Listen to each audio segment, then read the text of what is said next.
Alright, hello and welcome back to Shadows over Loathing. This is where we left off. It has been a couple of days since I played. Um, I seem to remember that I think our only goal now is to go back to the... Oh no, right, we have this tentacle house. And also something to do with the ashes from the church. Is that right? Where is my to-do list? Hit a bribe. Yeah, that's the main thing. Yeah, find some cigarettes. That's right. We have to find some cigarettes here. Well, this one is smoking.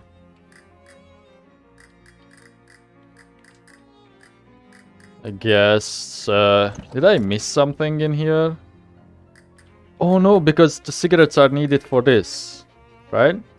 For the spirit in the urn. Yeah. Okay, maybe I can buy some.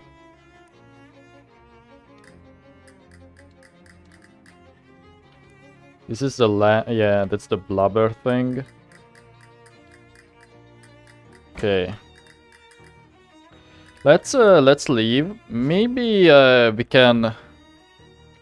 I think it's best if we already go to the fridge factory because we are getting too many side quests already. A Chortling Street.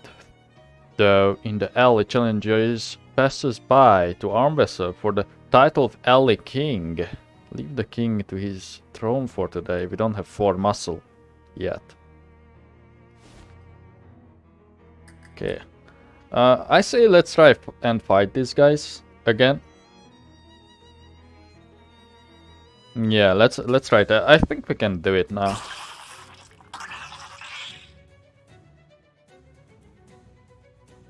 But I think the best course of action is still if we go for this guy first. Open the apples on the hymnal, dealing 3 spooky damage to mob and kneecapper. Usable once per fight. That's just 3 damage though. And then we have a heal. So we maybe I was, but we do have 3 AP. I'm trying to say maybe I was wrong. Oh. Hold up, I can't throw a rock anymore. Uh-oh. Yeah, it changed into the missile. Which isn't great.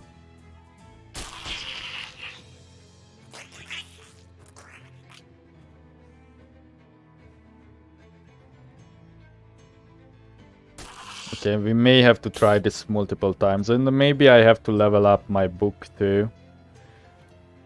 If I hit you for 8, then it should be killable next turn. With the flap slap. Yeah. Oh, she does 7 now. Okay. That's a bit of wasted potential.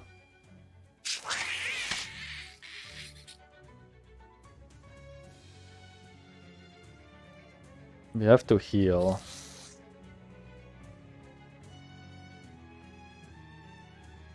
And I guess I can waste that guy. Or... yeah, or I think it's better if I just go for one of the bigger boys. Because this dude doesn't do much damage. Yeah, it's just 2 HP. They are both going to go for Gabby. And she will die no matter what, I think. 4, 7... 4... Okay, we have to take out this guy then.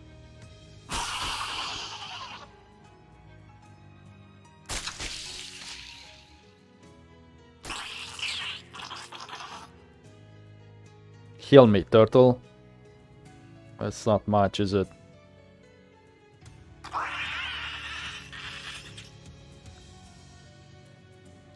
But this guy is dead. Okay, I think we got this. Because we can just heal through the damage every turn if we want to. What is this again? Once per fight. Spooky him. Sure.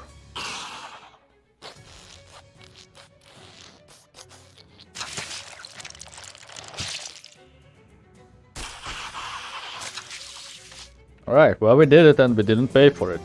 Dang, that was pretty impressive. You gain 12 XP and Pampy the turtle grows stronger.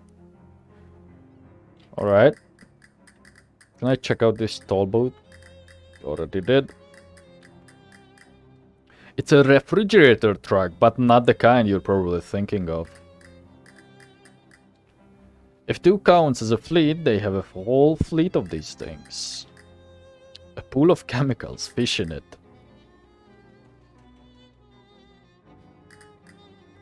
You carefully fish the useful chemicals out from the middle of all the dangerous ones. Solutions, precipitates, tinctures, you bet, we got a little bit of everything here. An old toolbox has been left here to rust.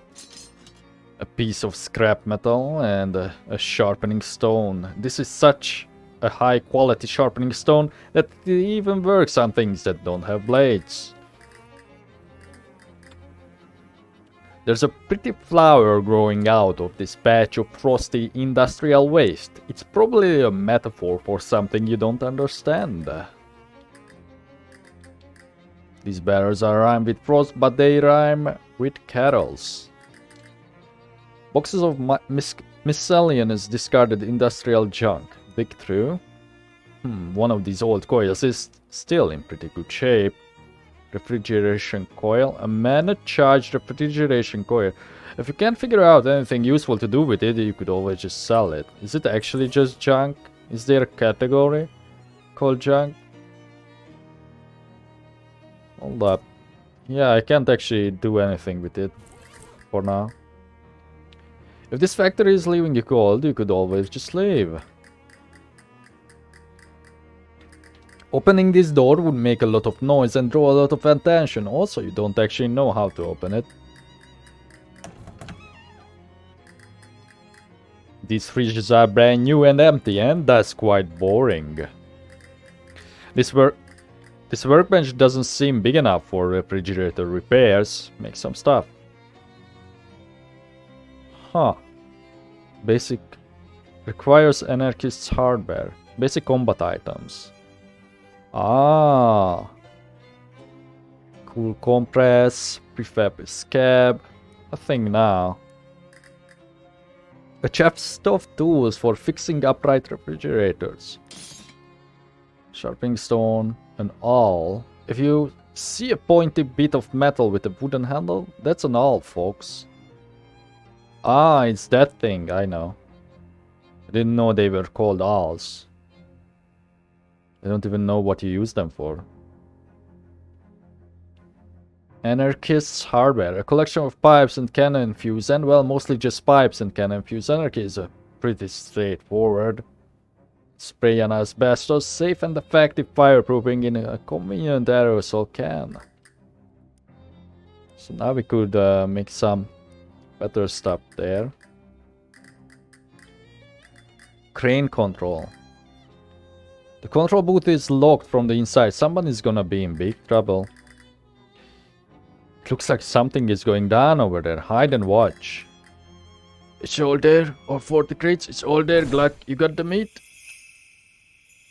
The Dark Noel, what are you doing here? Surprising action.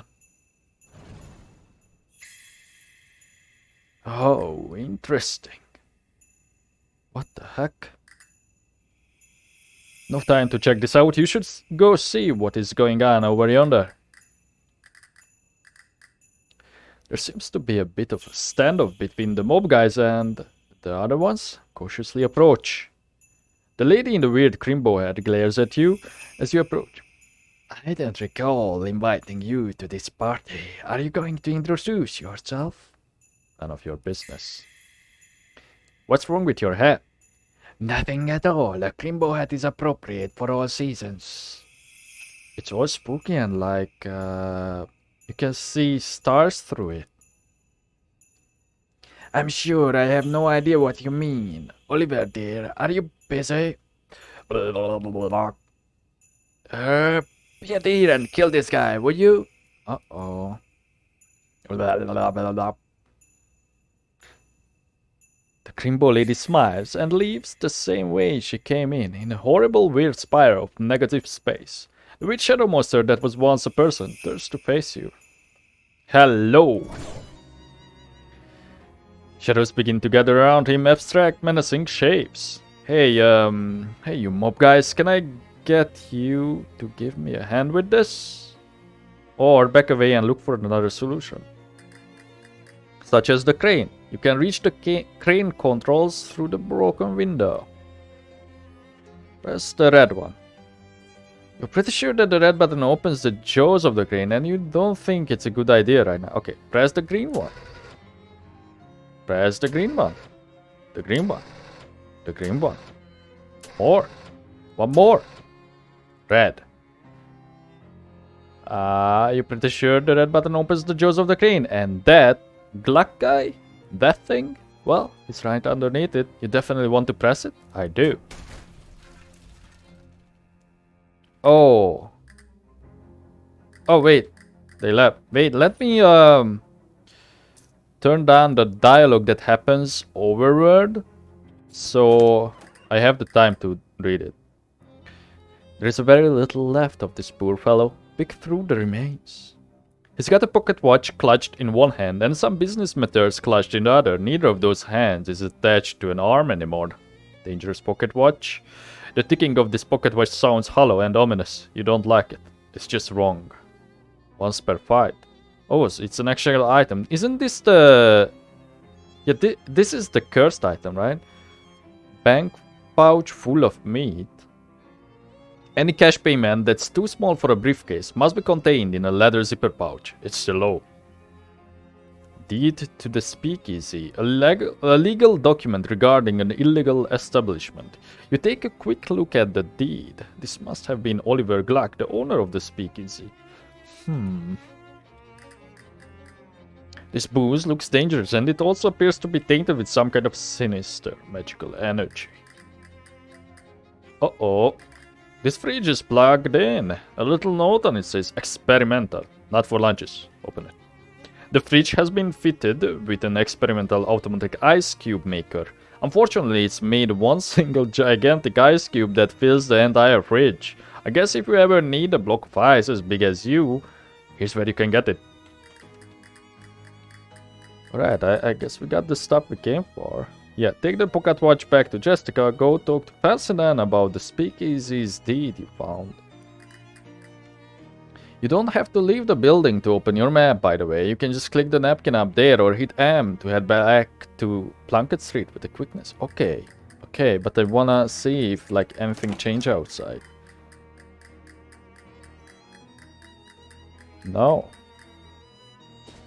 I'm just pretending to know that. I actually forgot that you can open up the map whenever you want.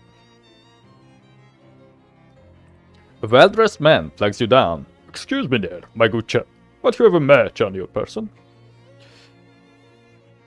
I'm afraid not. Well, that just won't do. What if you should have cause to set something alight in the future? Here, take one of mine. A reliable, if expendable, source of a very small amount of fire. The man tips his hat to you and scurries off before you can thank him. What a strange exchange. Alright, let's go to the speakeasy first.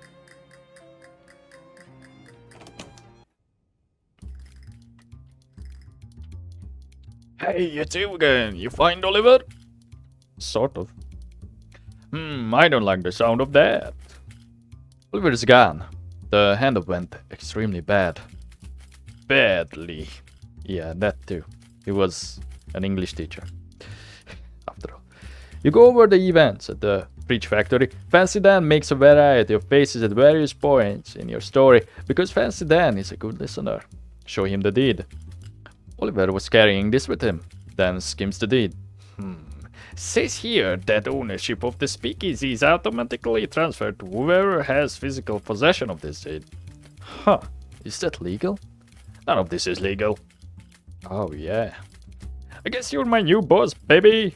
Let's have one drink to mourn the old boss and another one to celebrate the new one. Good idea. I guess we ought to change the names since, well, Oliver's place is no longer Oliver's place. I suppose that's right. Got any ideas? Well, you could go traditional and just call it Barnaby's place. Or something hip like the Purple Door. Or something incisive and avant-garde like, I don't know, Noblesse Oblige.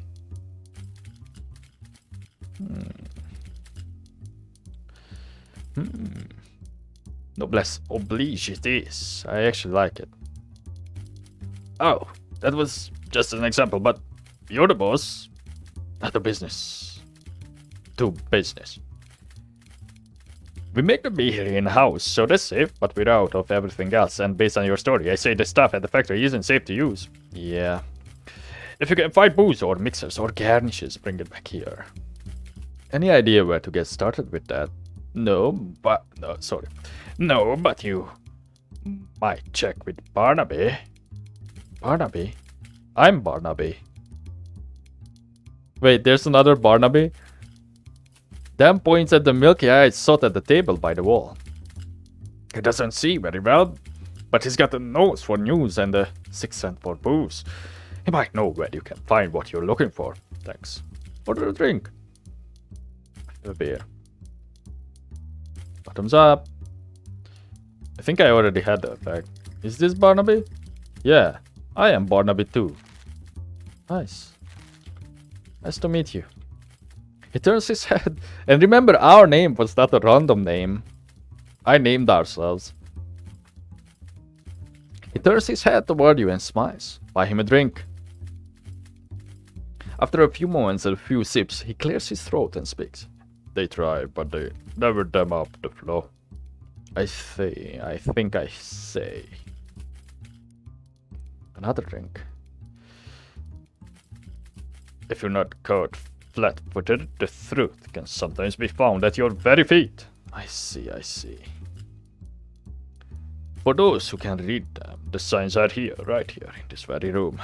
Buy him another. The lake is deep enough to drown dreams, but not the sins of the grandfather. Alright, buy him another. Okay, you just scammed me. Wait, what?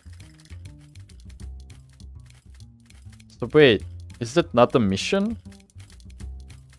I guess not.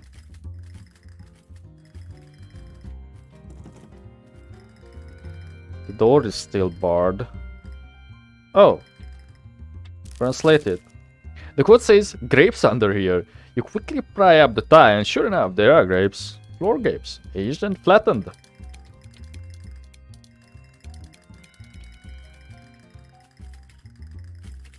Maybe that's like something that we have to do after we do the thing here, which is uncursing the watch. We have so many things now that it's getting a bit confusing. I guess I could sell one of these guns. Let's do that quick, and also let me see if I can buy cigarettes.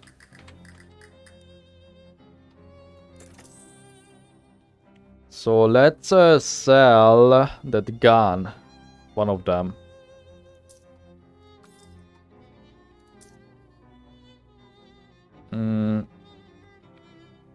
This is an accessory. But we don't really need more items now. And he does not seem to sell oh, never mind. Call of War's ration cigarettes.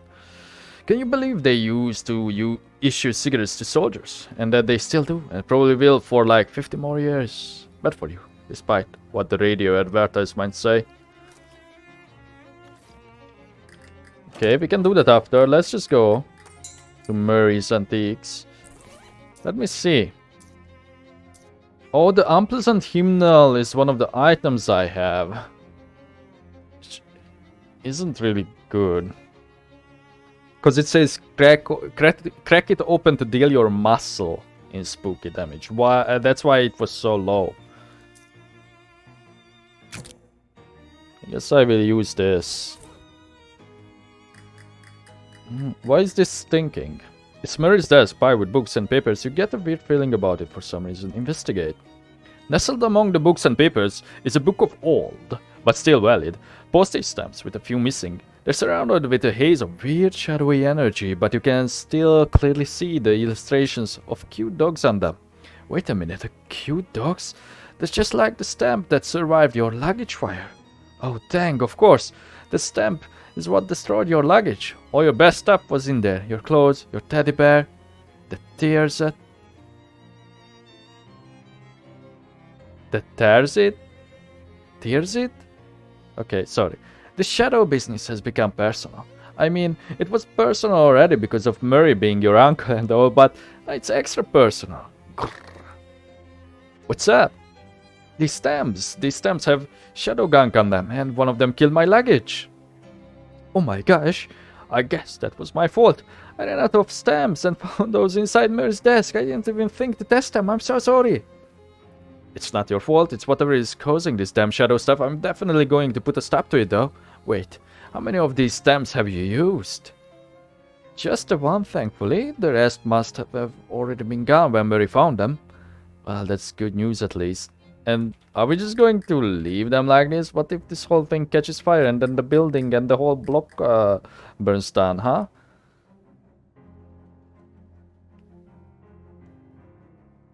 Wait.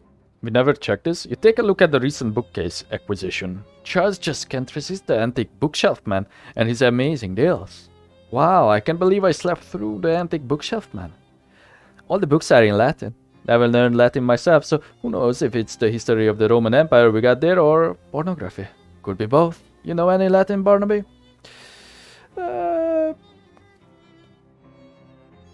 Wait. Ah, that's Latin for little, right? So you know a little Latin. Check the books. You select a random book from the Latin language collection. Lorem ipsum dolor citamet appears to be about graphic design in the Holy Roman Empire. Hard to imagine that knowledge becoming relevant to your quest, but hey, now you know where to find it. But what's this? Jesus, I have smelt. One woman's tale of her travels and the many terrible cheeses she encountered on them. Grants a combat skill, Queso Pustulento, deal 5 stench damage. Oh. How'd they slip in there? Better take it. Clearly too modern to have any resale value in an antique store anyway. Agna. Oops. Didn't really wanna go in here. Just testing then if there's anything new. Oh, those flakes are coming off from my walk?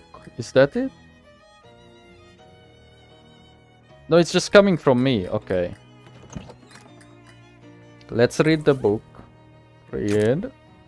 You read the author's account of the words worst smelling cheeses. It inspires you to feats of great stench. There's an epilogue, but due to a misprint, it's in a really small typeface. You could read it, but it's gonna take some effort. If you do, Queso Fustilento will deal 2 additional stench damage. Maybe next time.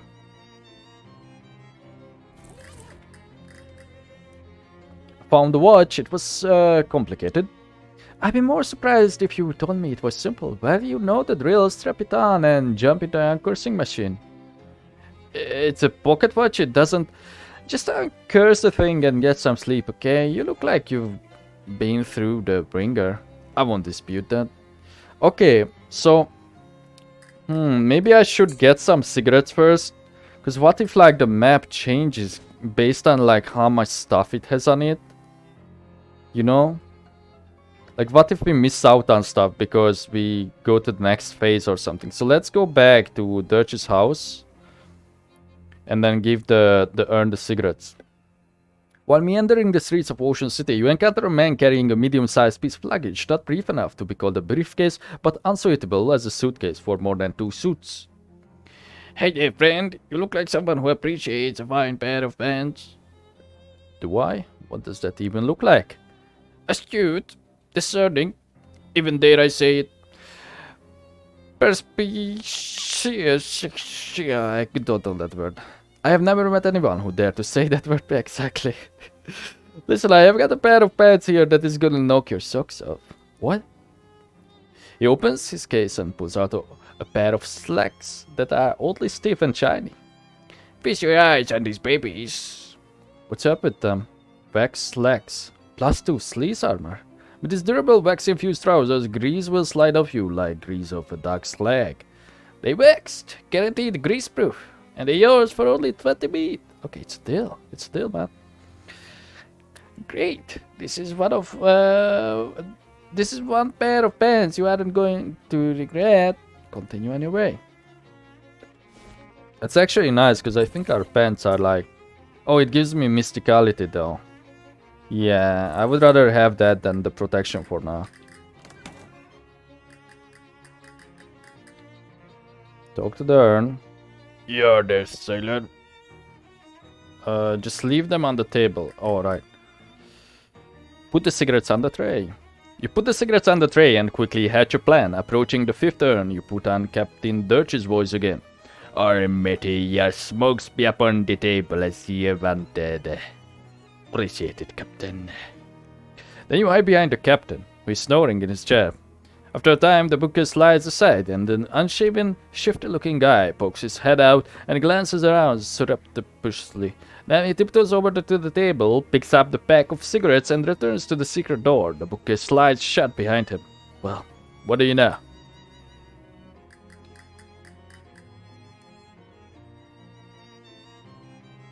How goes it, sailor? Yar. Going fine, Captain. Thanks for the smokes. Sure thing. It's the shelf that guy came out from behind of, or rather the shelf out of which from behind of which came as that guy. Inspect the bookcase. You try to push the bookshelf aside, but it's locked in place. There must be a catch. I mean, literally. Check practical secret doors for the home handyman.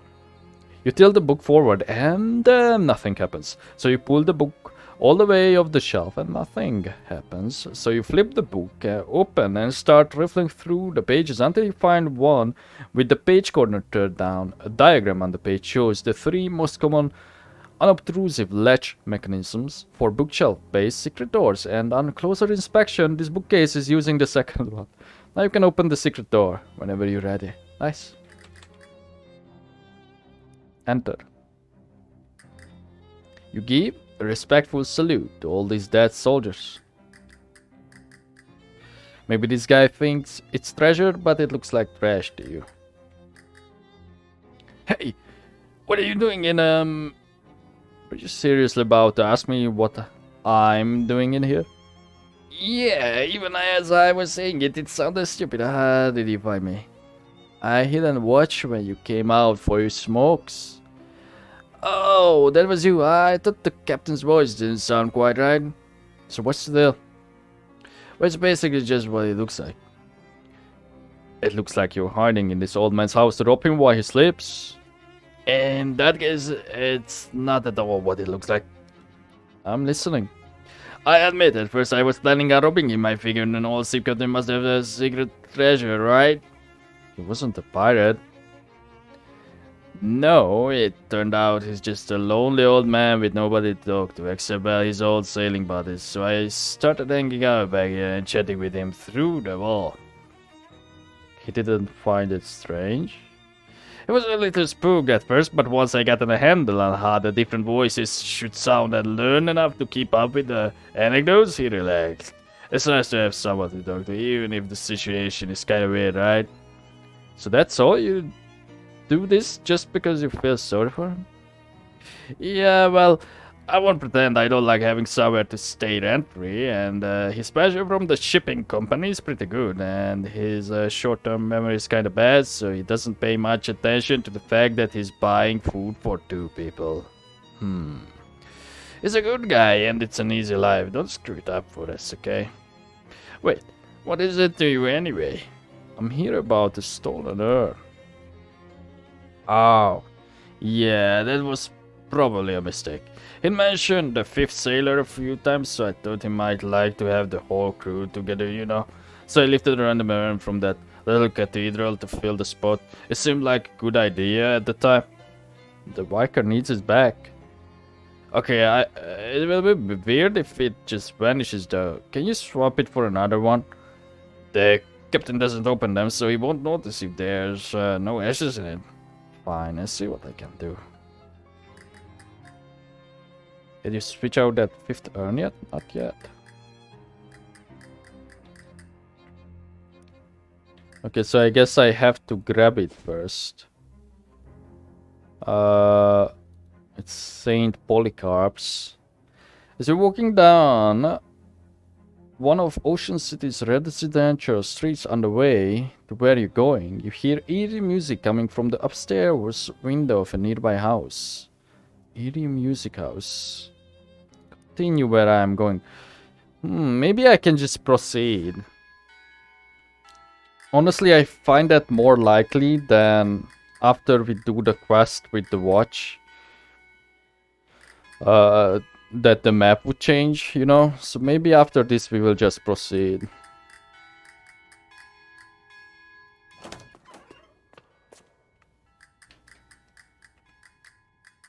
Okay, can I not just spare urns here? Wouldn't hurt to take one, because they are empty. There's plenty in here, so the biker won't miss just one. Besides, you earned it. Oh, earned it. Okay. This urn is not yet cremated.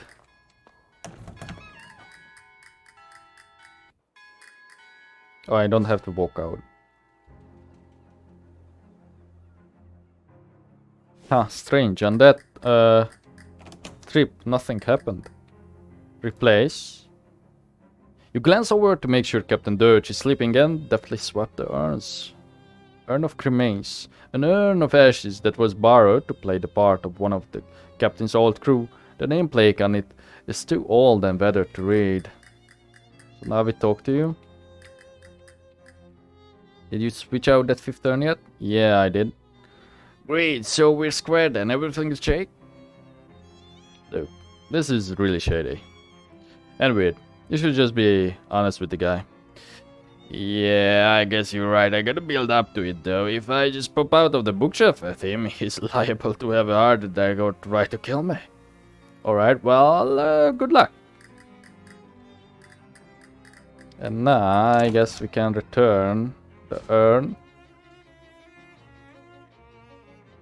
2 goblins wearing shorts with suspenders and carrying, you know, those things, those marching band things. They're like an upright harp, except instead of strings they have metal xylophone bars. Those things. Anyway, these goblins are carrying those and they interrupt you. Hi. Hello. Hi, what's up? You are touring on the territory of the Glocklins Inn. Am I? I don't know what a Glocklin is.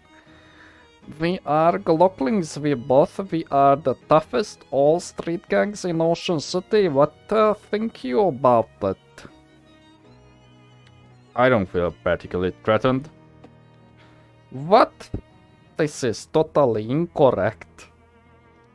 I like your xylophones though. What? Xylophones? These are glockenspiels that we have. Oh, Glocklins. I get it now. I am so outraged over you. I think we shall a mugging do. Hypnotize them. Waggle your fingers mystically at the goblins. A mugging, eh? How about if you mug each other? Okay. What? I hadn't even really started yet. This will our first mug be, so it is a good practice. So, you will me your wallet give. Okay, and you will me your wallet give. Okay.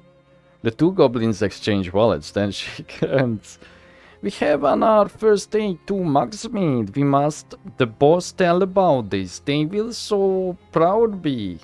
The 2 goblins march away happily, playing jingly victory music on their glockenspiels. I guess they should have had a German accent, but I can't really do one. Alright then. Like I can't really do a German English accent.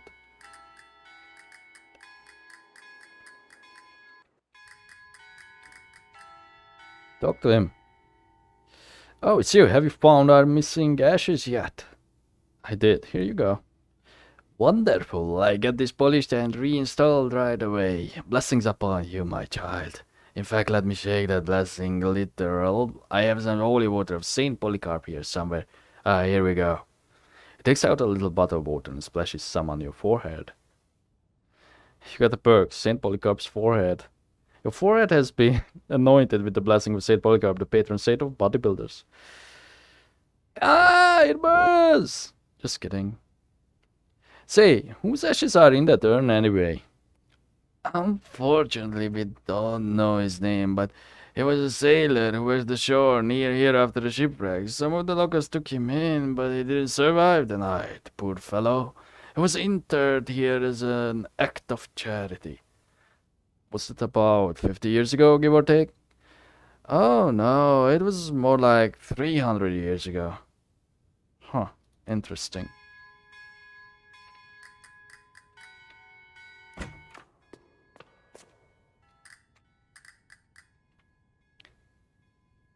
Wait, so there's probably an actual ghost in it, right? Huh. Ahoy there! Everything shipshape? Need any smokes? Heh. Guess I shouldn't mess around.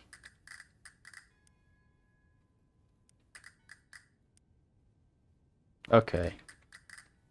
Not gonna talk.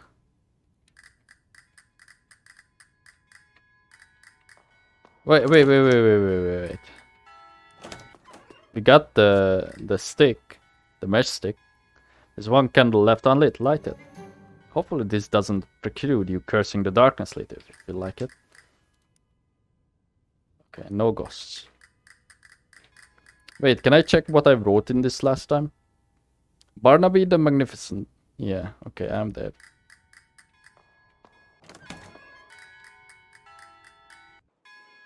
Oh, I can just return. An elderly man with thick eyeglasses shuffles up to you with a determined expression. Before you can react, he shoves some meat in your mouth and shouts in your ear. Operator, get my worthless son on the line. Mister, I'm not a faithful. That's what the last faithful said, and I'm not buying it. Let me talk to my firstlinger son. I'm sorry, sir. The line is busy. Please try again later. Bah, probably gabbling with one of his floozy girlfriends. Bishop was away angry. You came for meat. Alright, was there anything else I wanted? Yeah, no. Okay, let's do the watch. You sit in the chair, which is surprisingly comfortable, and pull the weird metal dome thing over your head. What would you like to uncurse today? The dangerous pocket watch. The machine snores the pocket watch up into its dome and begins its strange and loud work. The pocket watch is pulled this way and that, its sticks become clits, and its stocks crotch. And as its three hands are forcibly bent backward, you swear you hear screams. And then it's done. The watch falls into your lap hands now. Set to 142748. You got an item. Anchor's pocket watch. Now that it's free of the taint of that shadow energy, it's just a boring regular watch. If you think about it... Wait. I think that was the actual time. Okay. If you think about it though, being on time for things is kind of like a magic power. Reduce an enemy's muscle, mysticality and moxie by 3 once per fight. The watch's curse now resides within the machine. Wanna project your consciousness into it? Why not? In your mind's eye, you see the hands of a pocket watch spin back on themselves with jittery violence. With each revolution, the face of the watch itself expands until it is larger than you, and the building and the street. Your whole world lives in the blur of the fast-running hands in which you see life go by in reverse time. Submarines turn to longships, cities to stone weldings, cowboys to courtesans. You are traveling faster and faster to the beginning of time itself, and there's no telling when this ride will end. Hold on tight. Oh. Oh, wow. Okay. Calliope is still sleeping on her tower. Eat the cat.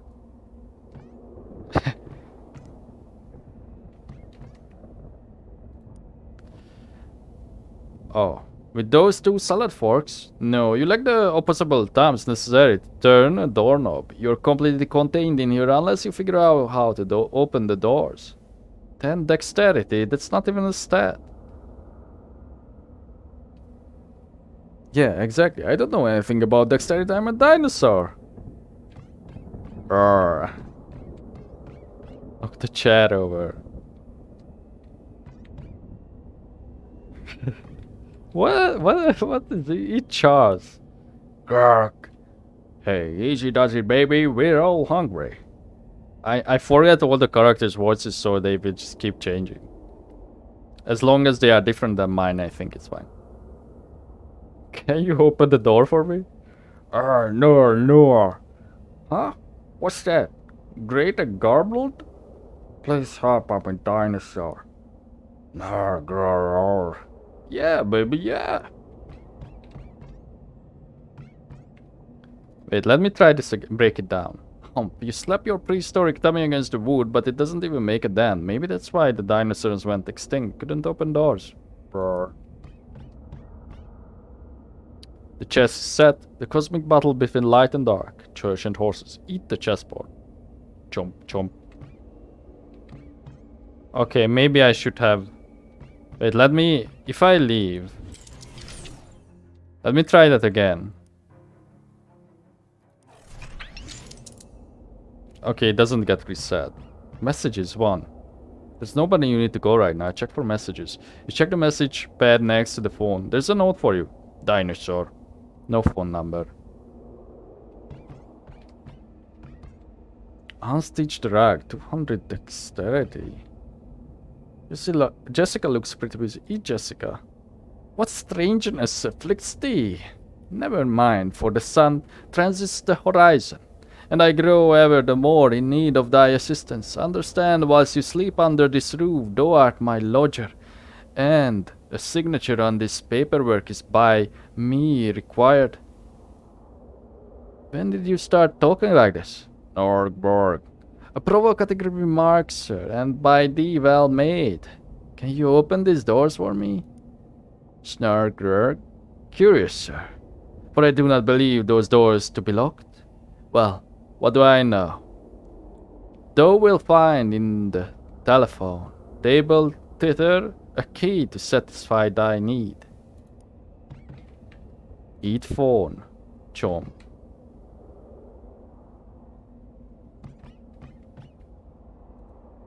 Oh, I thought...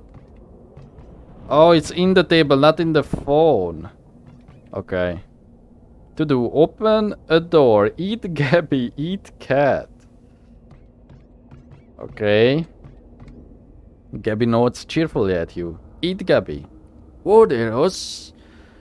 What's got your horns and rattles? Been dipping into the nose paint again. Gabby doesn't talk like that. Girl. Sure is, partner, sure is. Hey, Gabby, I'm a dinosaur.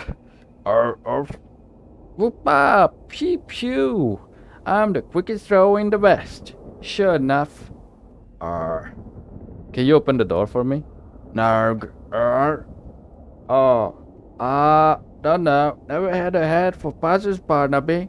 This got me, right? Funkified.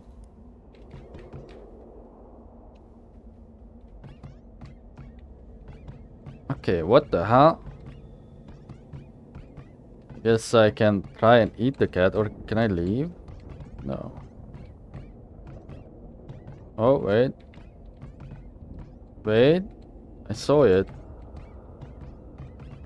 Knock chair over. Yay! Flip the table.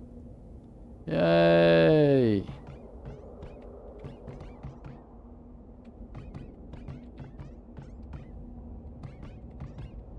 Pull out drawers. Yay! Open the desk drawer. You expend considerable effort wrangling your claw around the knob only to find the drawer is locked.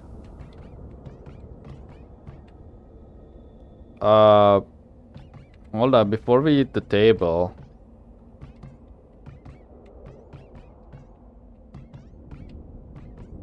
Is that our only option? I guess so. Eat the table. Your stomach is bigger than your brain, and you devour the entire table in a few quick bites. The key to the doors now lies safe and sound in your dinosaur stomach. Okay, now how do we poop? I guess we have to poop.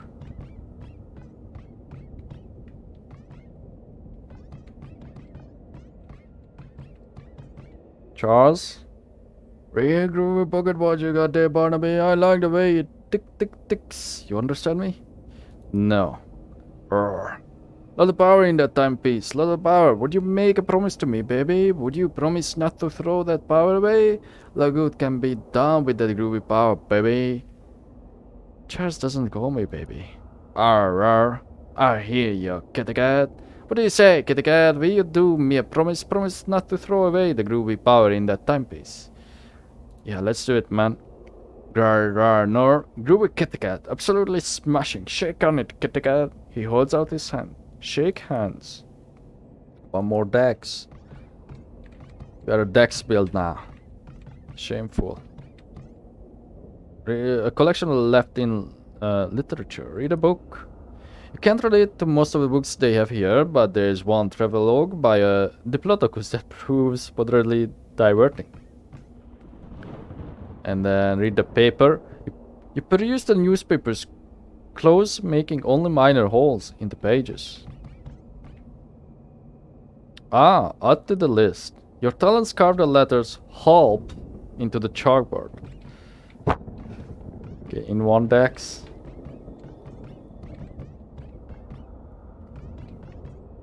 Okay, I see the menu for the cat pops up. Sometimes. Talk to Jessica. Was thou that good sir? The absence of thy John Hancock on my paperwork grows ever more urgent. Thy signature, if it pleases thee. Sign your name. You scroll an uneasy line. You gained one dex. I'm much obliged, Barnaby, and I hope from now thy sleep is all the more sweet for its legal correctitude. Take your leave. Ah, the door to your bedroom. Open it. The clock casts a long shadow over barren wasteland, cold and infinite. It is the end of the world. So we meet at last. But I looking older, man. Though you are far older than I shall ever be. Huh? Alright. We are the Alpha and the Omega. You the beginning of time, and I its end. Will you walk with me, you dear friend, to watch the death of our world and the birth of another? I'm just trying to uncurse a pocket watch, pal.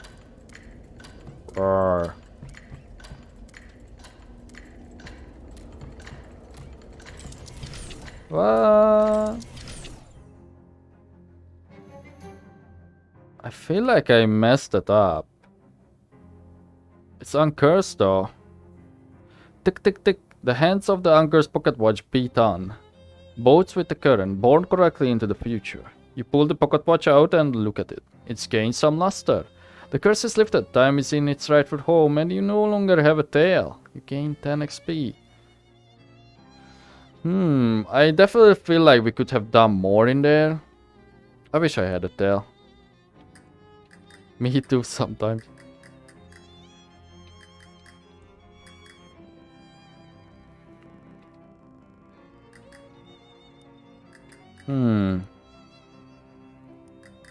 Okay. Wait. There's a chess set on this to see if anyone wants to play. Anyone wanna play chess? Not me. Never learned. Jessica? Sure. Sit down and play. You sit down and Jessica sits opposite you. I play white.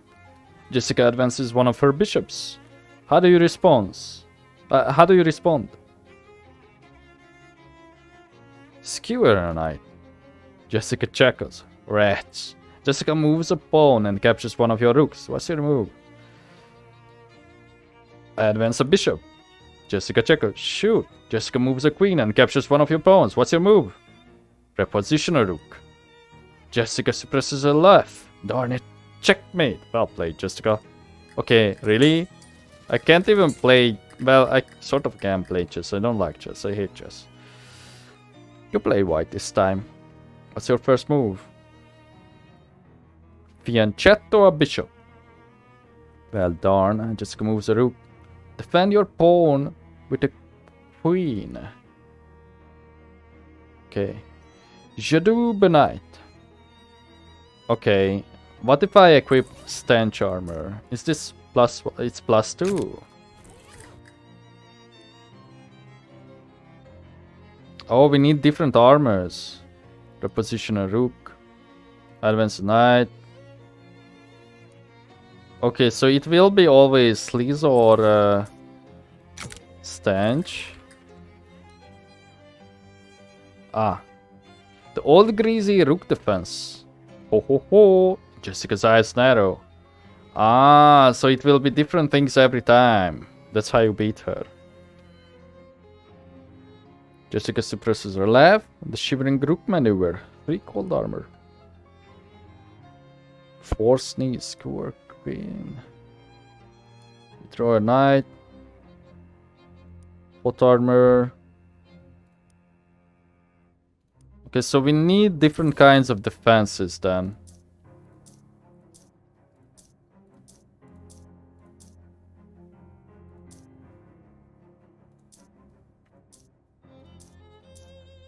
I think that's for like way later.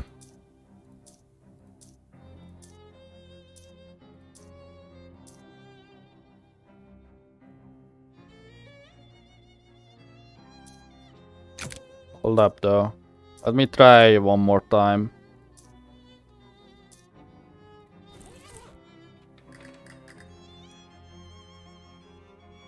This is 2 hot armor.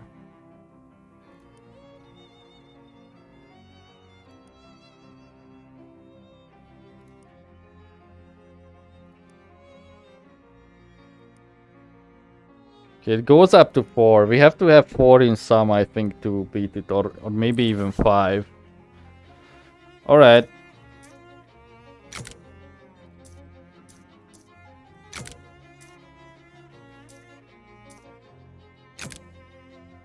Didn't we have something else with more mysticality?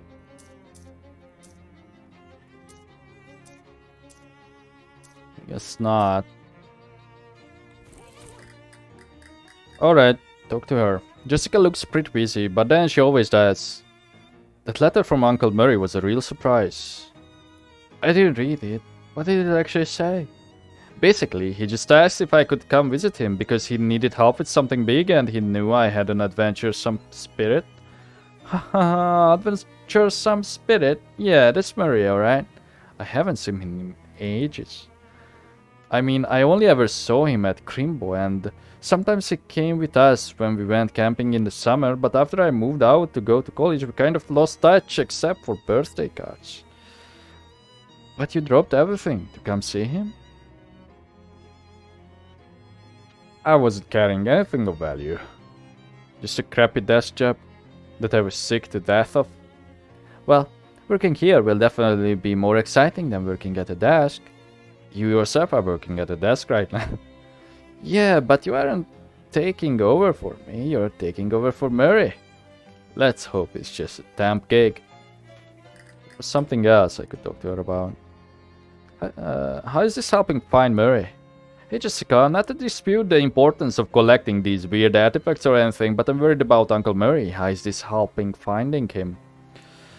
Oh, I guess I didn't really explain that. See, the Detectatron 1000 is new. We only really got it running after Murray disappeared. He always searched out artifacts in more hands-on ways. Research, networking, following rumors, that kind of thing.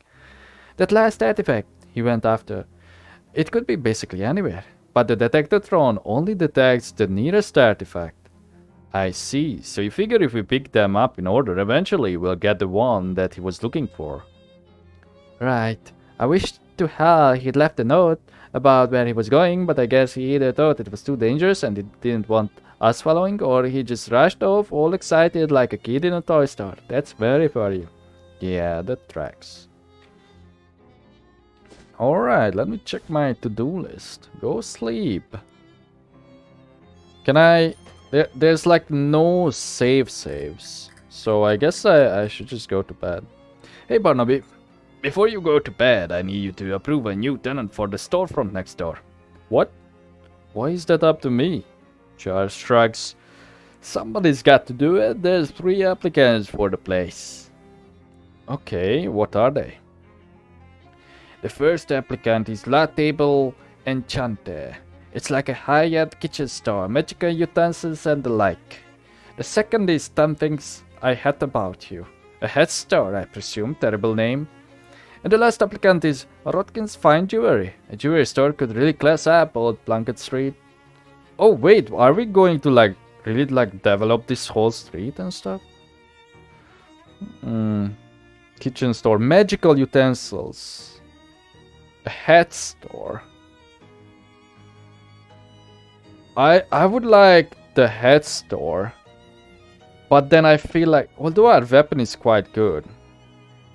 Yeah, let's go with... I would go with the magical utensils because we are the magic character. Actually, I will go with that. But yeah, the roads are kind of fine. Let's go with the hat store despite the name. Okay, I get them moved in and get the next storefront ready for applicants. Thanks, Charles. Oh, I have a bag there. One of those weird dogs from Dirch's yard has made it to your room. That's probably fine. Walk away from the shelf. Oh, maybe this is like our achievement shelf.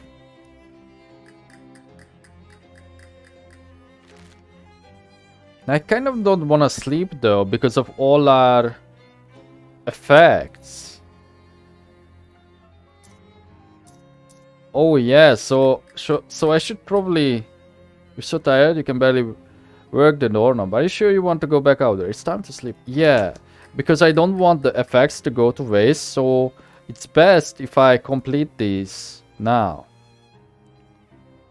In an alley just off the street you're following, you see a bunch of worms burrowing around in a pile of garbage. Instead of being repulsed by this... Oh yeah, that's the milk the worms. Let's check out the eerie house. This seems like a pretty normal house in a pretty nice neighborhood, but there's something odd about it. Some sort of uncomfortable energy that makes the hair on the back of your neck stand up. Maybe it's something to do with that weird droning tone you hear coming from inside, like a pained inhuman moan constantly rising in pitch. Maybe that's it, yeah. You knock, but hear no response, so you nose your way inside. That eerie sound is even louder in here. It seems to be coming from upstairs. Also, the owner's interior design sensibilities are a little strange. Huh. Okay, I really want to stop the music. Jesus. A tired-looking man is playing a cello here. Talk to him. Who are you? Why are you in my house? Sorry for intruding, but I heard the music, and I guess I have an intrusive nature. My name is Barnaby the Magnificent. Well, I'm Ernst Zimmer. Forgive me for not stopping, but it is vital that I continue playing. What are you doing? There is a darkness beneath my house. Did you check the fuse box? No, It's probably that then. Listen to me. I had a dream. A premonition of a dark reef appearing in my basement and growing until it swallowed the entire house and then the neighborhood and then the bird. Surely it was just a dream though. It was not just a dream. I went downstairs to check the basement and there is indeed a rift. As of now it is still small. I must keep playing this cello to prevent it from growing any larger. I'm sure there's a rational explanation. Probably just a trick of the light, plus your anxiety over the nightmare. You're probably right, just an old man jumping at shadows, I suppose. Happens to the best of us. Don't worry, everything's fine. Oh my god, sorry, I just wanted to stop the music. Ernst is looking pretty nervous about the whole situation. Hi Ernst. Hello. Leave. Go back down. Uh-oh. Maybe convincing Zimmer to stop playing his cello wasn't such a good idea after all. Whoops. Oh. Who could have thought? I should have checked the house before, but it was just so loud. Every one of these moldering books is titled Blood. The daystand has become a nightstand. It would appear that the two ghosts are playing a very spirited game of chess. This chair is frighteningly non-right side up. This chair seems to be having a hard time remaining stationary. A vicious black sludge bubbles in the teapot. Fish in it.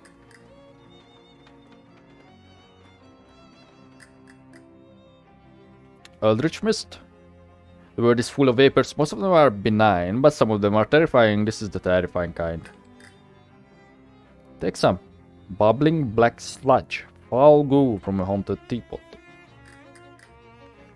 This chair is barely there. Yikes. This table has slipped the sturdy bones of the floor. Moths have eaten all the contents and most of the container. A shelf full of trophies from murder competitions. This chair is whispering. Listen to it. Sit in me. Do it. You sit in the chair for a few minutes and nothing bad happens. Apparently it was all bark and no bite. Just as well. The chair isn't speaking to you ever again.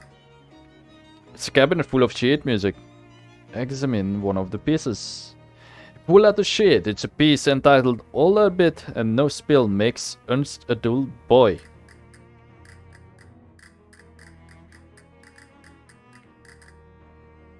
This door has seen better jams. Goes downstairs. Oh geez, that sure is a dark rift in space over there, just like Zimmer was afraid. Well, nuts.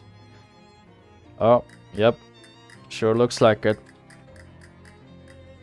Boxes of moldy sheet music. Everything on the shelf has either evaporated or expired. It's a big hole in here. Step through. Really? Yep. You find yourself in an infinite black void. Or well, it looks like an infinite black void, but you have the uneasy feeling that your brain is only showing you an infinite black void because it doesn't want to try and process what this place actually looks like. It's a weird feeling. Look around. A thrumming spike of nega energy. Dampen it.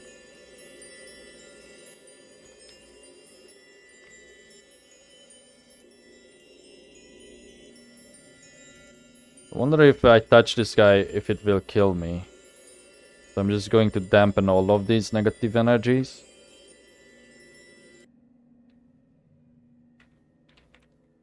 This creature is built more or less like a large muscular person. If you build a large muscular person out of some kind of writhing black ooze and or smoke and or just plain raw darkness, it has a fist-sized glowing crystal embedded in its chest about where its sternum would be, and as you draw near you can feel it radiating invisible waves of energy, kind of like heat coming off of a radiator, except also the opposite of that, and also not at all related to that. Look, incomprehensible forces are tricky to describe, okay?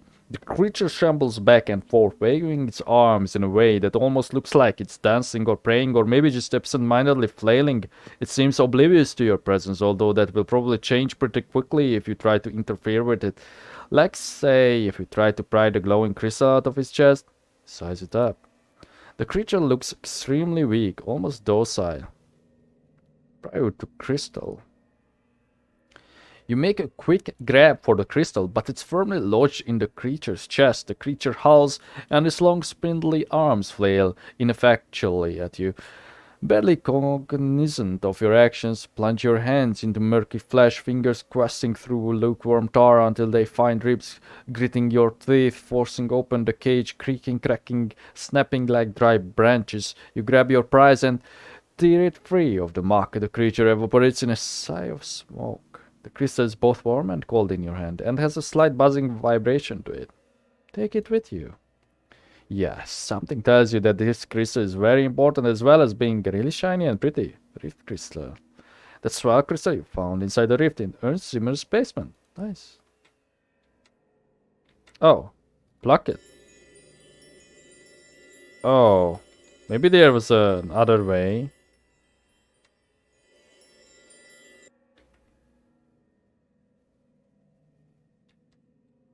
It occurs to you that taking that weird crystal out of here might be a bad idea. On the other hand, it's yours now, and you prefer to keep it.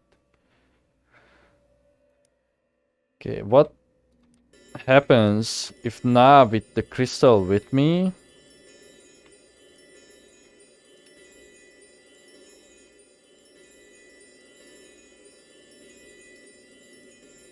I turn these back on.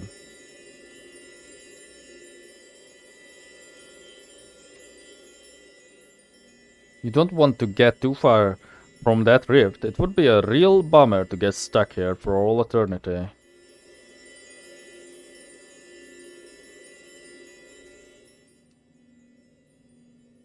Enter the rift.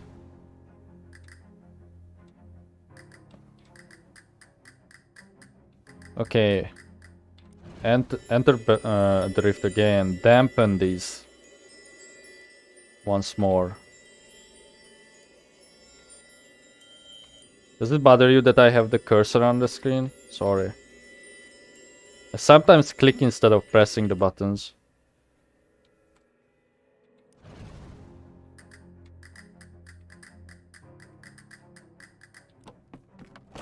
Can I talk to Ernst Zimmer? Ernst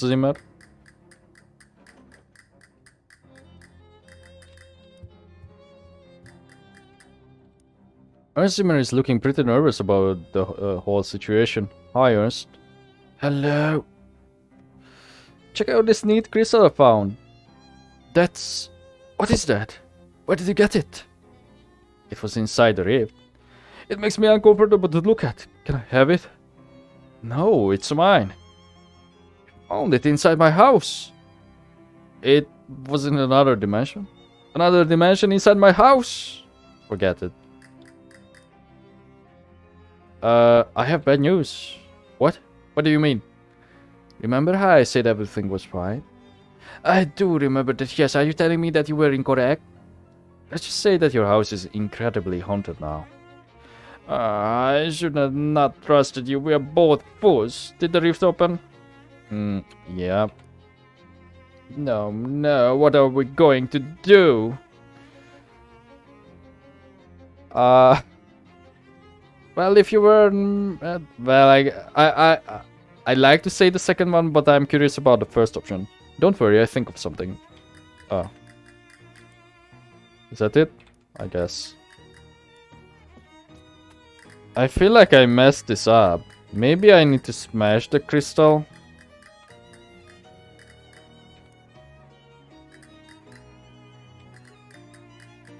I will just leave. The house may explode though.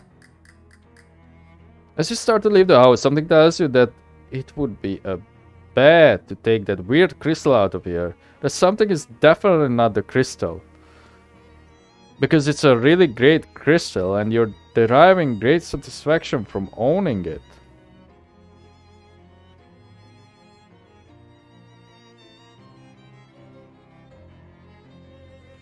Leave the house. As the door shuts behind you, you hear a sudden grinding, cracking noise and turn to see the entire house implode into splinters and get sucked into a whirling black vortex. Can't say I didn't warn you. Whoops. Oh well. Goodbye, Ernst. Speak of this to no one. At least I have a crystal. Get the hell out of here. Yep. Go to the tentacle house instead. Gabby takes a piece of candy.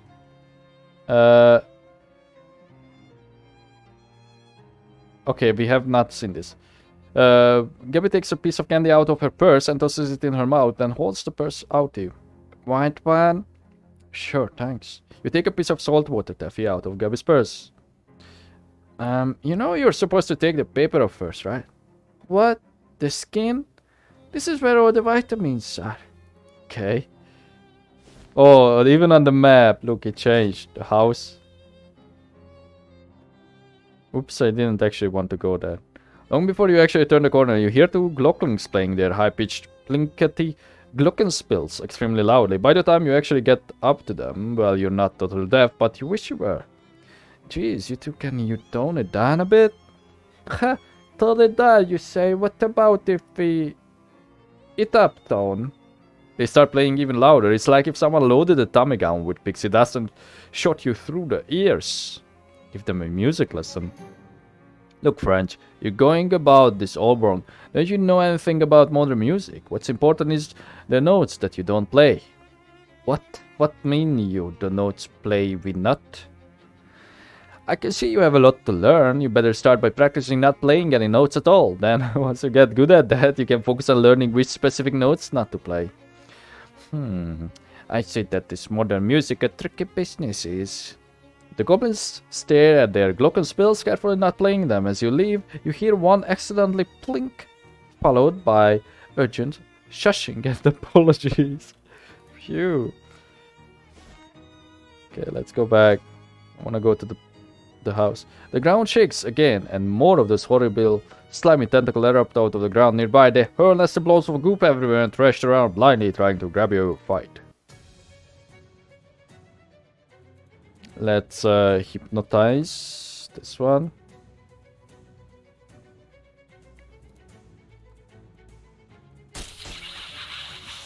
Oh, I should have...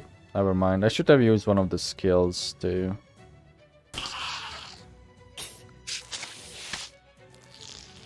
It doesn't matter. These guys are like easy peasy. I know you can speed up the combat too. I feel like because we don't fight too much, it's not really needed. But I may just up it a little bit.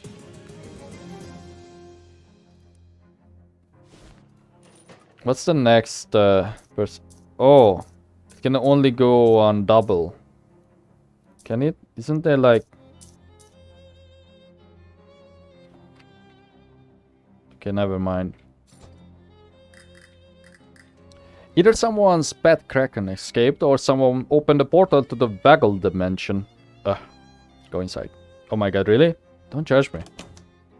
It seems like this house used to be quite nice. Tall ceilings, nice wallpaper, fancy modding everywhere. Now, however, the wallpaper is peeling, the plaster is crumbling, and there's tentacles poking out everywhere. It's a real fixer-upper. Hello, anyone call for a tentacle exterminator? I don't think anyone called for a tentacle exterminator, but if you want to do some pro bono extermination anyway, I also don't think anyone's going to stop you. Well, except maybe the tentacles. Let's go. The stove is remarkably clean on the outside. Ah, yes, all the filth is on the inside. That makes sense, I guess. Oh, well, a massive colony of roaches in the walls. This house is a real peach. Milk the roaches. You what? You heard me. Milk those bad boys. Alright.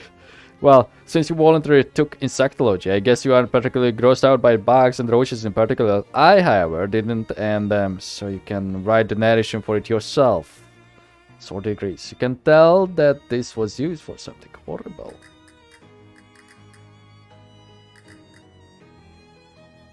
Those tentacles must have been in the mood for a snack. Give them an attack instead. They still have low health, so we don't really have to worry about it.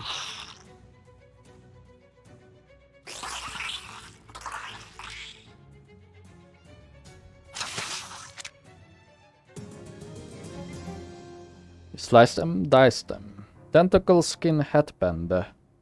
You're not entirely sure that the inside of a tentacle is any different than the outside, but if it is, this is some of the outside part. Delicious. There is exactly one drawer left intact. A wise person said that fishing is not a good use of time, but that person probably didn't have as much spare time as you. Drop a line.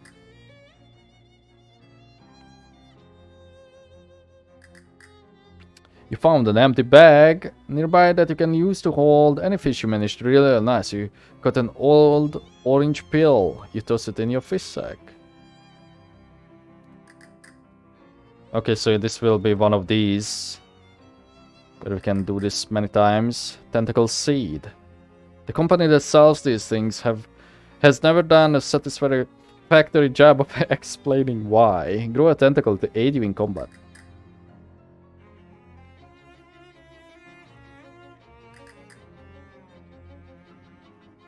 Nice, you got a chunk of gristle. You toss it in your fish sack.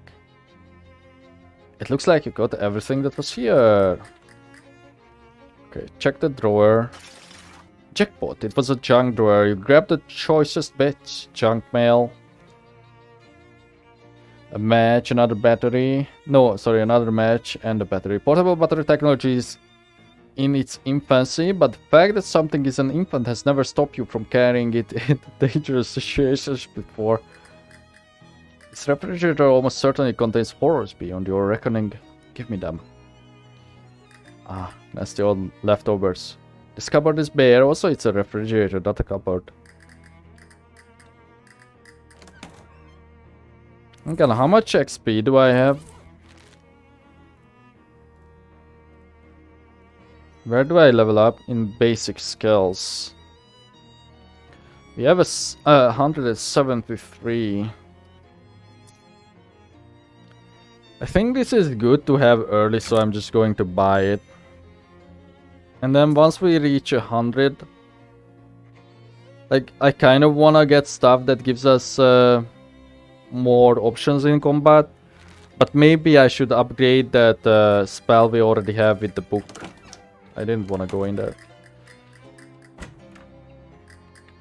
The sink has a cracked bowl and a grubby tap. Investigate. Look at that! Somebody lost a ring in the drain. Unfortunately, your fingers are just long enough to grab it. Snake tooth ring. The tooth is just a delivery mechanism. The venom is actually stored in the ring part. This bathtub is filled with fluid you'd rather not consider. Consider it fished.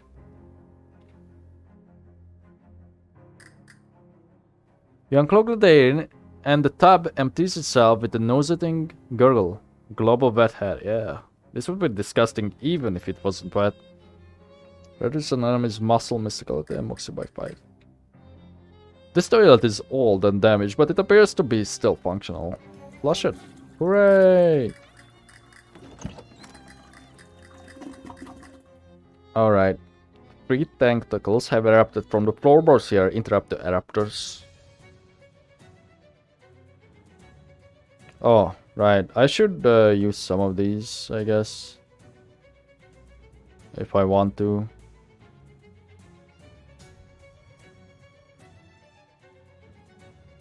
But really no need. Yeah, just kill the one with 8. And then Gabby can kill the next one and we kill the last one.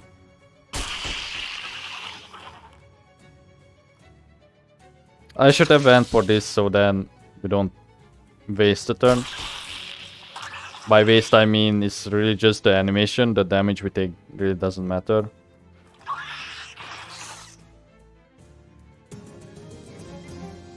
Three done, God knows how many to go. Hey, hi, hello. Oh, maybe she got a new skill. Hey, what? Look at it. Look at what? Gabby's skin. What? Gabby holds out an arm. Her skin does seem a little different, like it's getting tougher and leatherier in places. Gabby is adapting to the prevalent conditions. Gabby gains 3 physical armor. Ha! I didn't know goblins could do that. I'm a little jealous. Are we still a basic human? Basic humanity. I guess that will never go away. This is a locked door. Rickety stairs lead to the 2nd floor. Go up.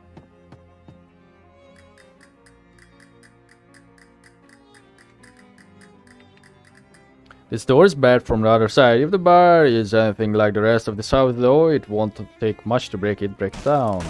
Thud, thud, crunch. Okay, it was a little harder than expected. Go on in. This mirror has, to your great surprise, avoided damage. Look into. It's the same thing. Termites have conspired to make it look like this wardrobe has had one giant bite taken out of it instead of 1,000 tiny ones. There's hardly anything left of whatever this was. Ironically, this house's backyard looks really nice. This bed must have fallen victim to especially hungry bedbugs. It's nice and it's buttered, but mostly intact. Check the drawers. The bottom drawer is full of old horse track betting forms, but the top one consists of a wallet and a creepy locket, each with only a minimal amount of crud on them. An accessory, plus 2 spooky armor. The inscription reads Melinda, my love, but the picture is just a crude drawing of a single eye. An old wallet. Maybe there's some meat left in it. Okay, let's open it. You rifle through the wallet. There's nothing interesting in it unless you're interested in a bunch of meat. I mean it for the money. Okay, it was that single thing here.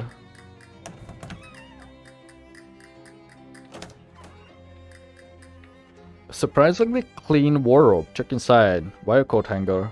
You're not sure why anybody would want to wear a coat made of wire, but whatever. Not an actual item though. Even the second story is infested with tentacles. Fight after them.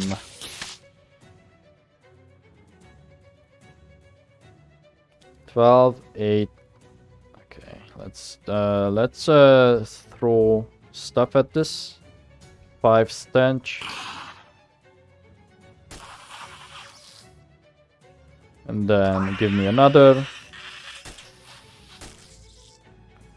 Now finish it up with this.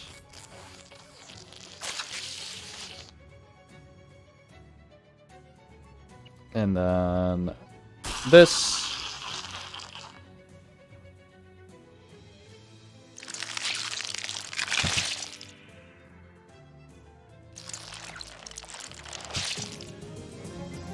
We have rendered this room very slightly less terrible, as is my sworn duty. Oh, wait.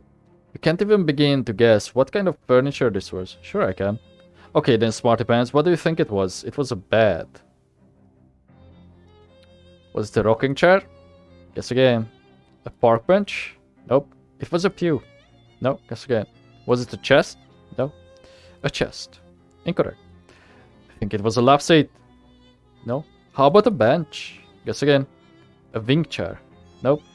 Was it a writing desk? Incorrect. How about a bergère? Nope. A bureau. Nope. A cabinet. A 4-poster bed. A sectional sofa. It was a wardrobe. A stool. A mirror. A beanbag chair. A recliner. A display cabinet. A sectional sofa. A trundle bed.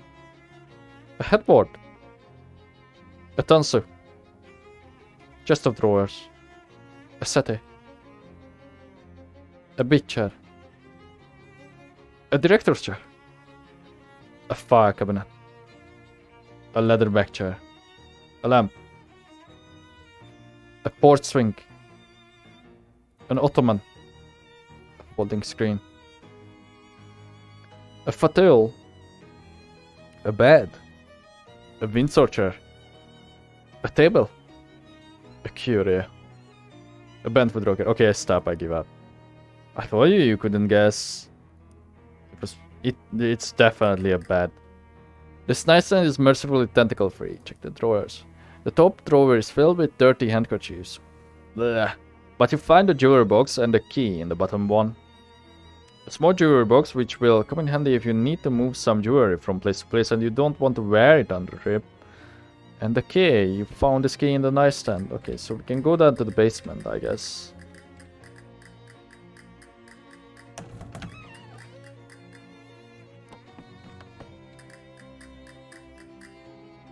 Unlock. Click. You leave the key in the lock for safekeeping. Yeah, very safe. It's dark. Oh, it actually is. Oh, that's Gabby. A fuse box. All of the fuses are missing. That explains the lights, I guess. Insert one. Hooray! Nice, slightly less dark. And there's a horrible tentacle thing there. Make small talk. Have you lived in Ocean City long, Gabby? Oh yes, I love Gabby's life is here. Gabby's great. Oh, that's the same thing. Okay, so the other option is send her to the speakeasy. A shelf full of long expired cleaning products. This is the dirtiest broom you ever seen. Grab it. It's a melee weapon. Nice, the dirtiest broom you've ever owned. You haven't actually seen them all, but you can't imagine how dirty and one that is. There's your muscle plus 2 physical damage and reduce target's muscle by 1. Holy dang, what is that thing? Fight. There's 30 HP, high stats, reduce... we want to reduce the muscle, but we don't really have one for that. 12, 8, okay, we can take out those 2. If I blast this once, that should be enough to take out by Gabby 2. Then we use the remaining ones on this thing.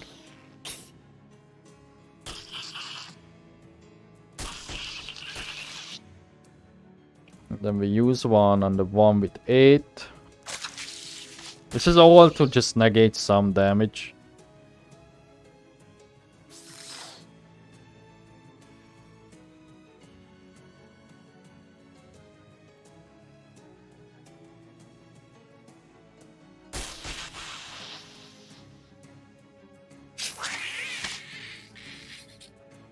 Alright. Oh, okay, so on the first turn, that's when we have 3 AP.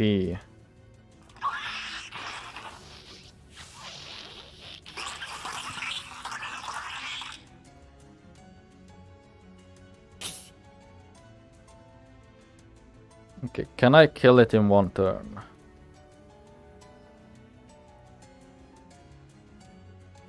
No, but I can survive a bit longer. And with Gabby, I think after we take damage we can. Yeah, we can.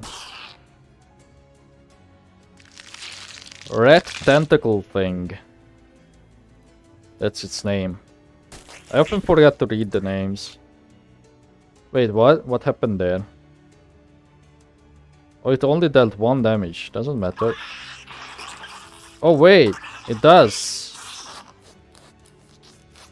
Why isn't it taking damage? Hold up. Is it healing or something? What happened? Yeah, it is healing. Damn, I messed it up. You lost. The results are quite unpleasant. You know, you got an XP. Okay, no, don't get. There's another portal. Oh, that's kind of annoying. Okay.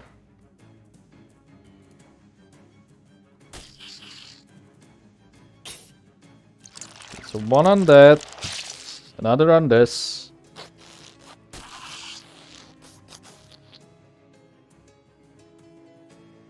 And then, I guess I will, instead of damaging it, I will just use Hypnotize.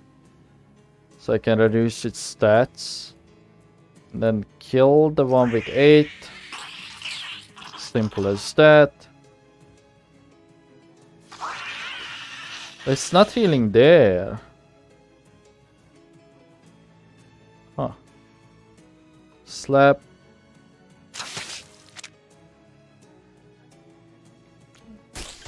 Oh, I should have protected the turtle. Okay, stench damage.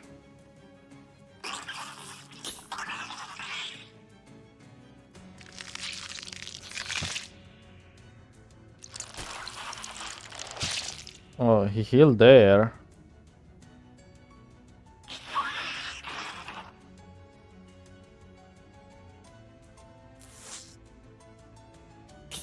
Oh yeah, I guess this one, the watch is quite good against a strong enemy like that. Because it barely does any damage now. Yeah, look at that. And it heals as much as it damages. So that's actually quite big.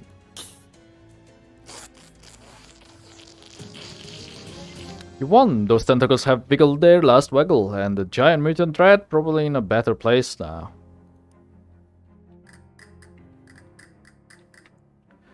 There's the problem. There's a hole in this bag of tentacle seeds. Some of them must have fallen on the old dirt floor and sprouted. Clean them up. We got them. You dispose of the bag and pick up the handful of remaining seeds. Oh, we got 11 of them. Holy crap. This washing machine It needs to be washed and repaired and completely replaced. Fish in it.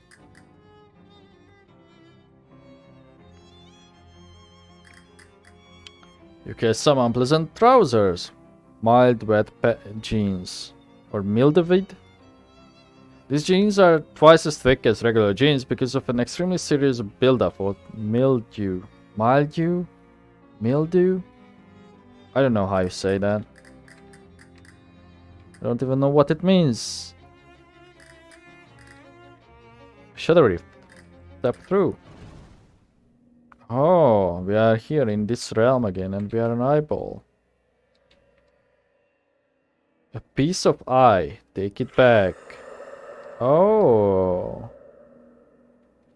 Oh, I see, I see. We are underwater, which I, for whatever reason, didn't realize. But it sort of looks like underwater. We are rebuilding ourselves. Can I not go to this? I am incomplete. I must complete I.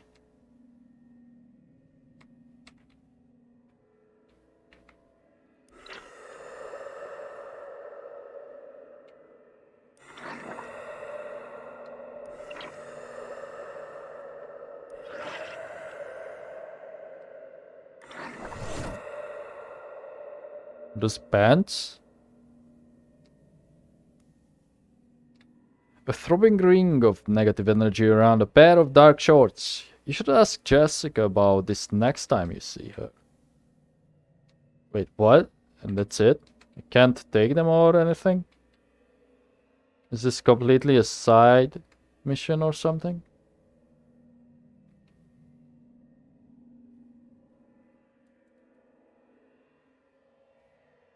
I'm going to slowly move back over to the rift. Skitter away from this place? Yes. Alright. In an alleyway, you encounter some poor street urchins struggling with their math homework. Tutor them. You give the kids a few pointers about math, and the insults they hurl at you in reply do nothing to diminish your sense of smug satisfaction. Move along.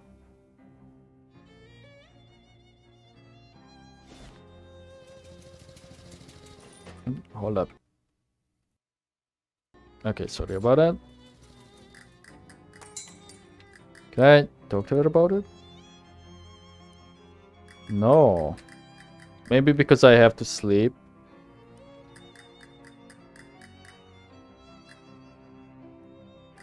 Well, that's my only option.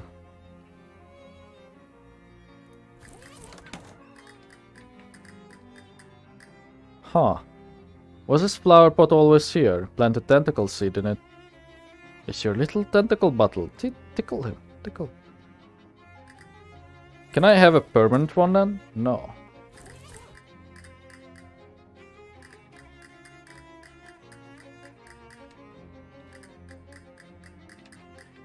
You can barely keep your eyes open at this point. Go to sleep.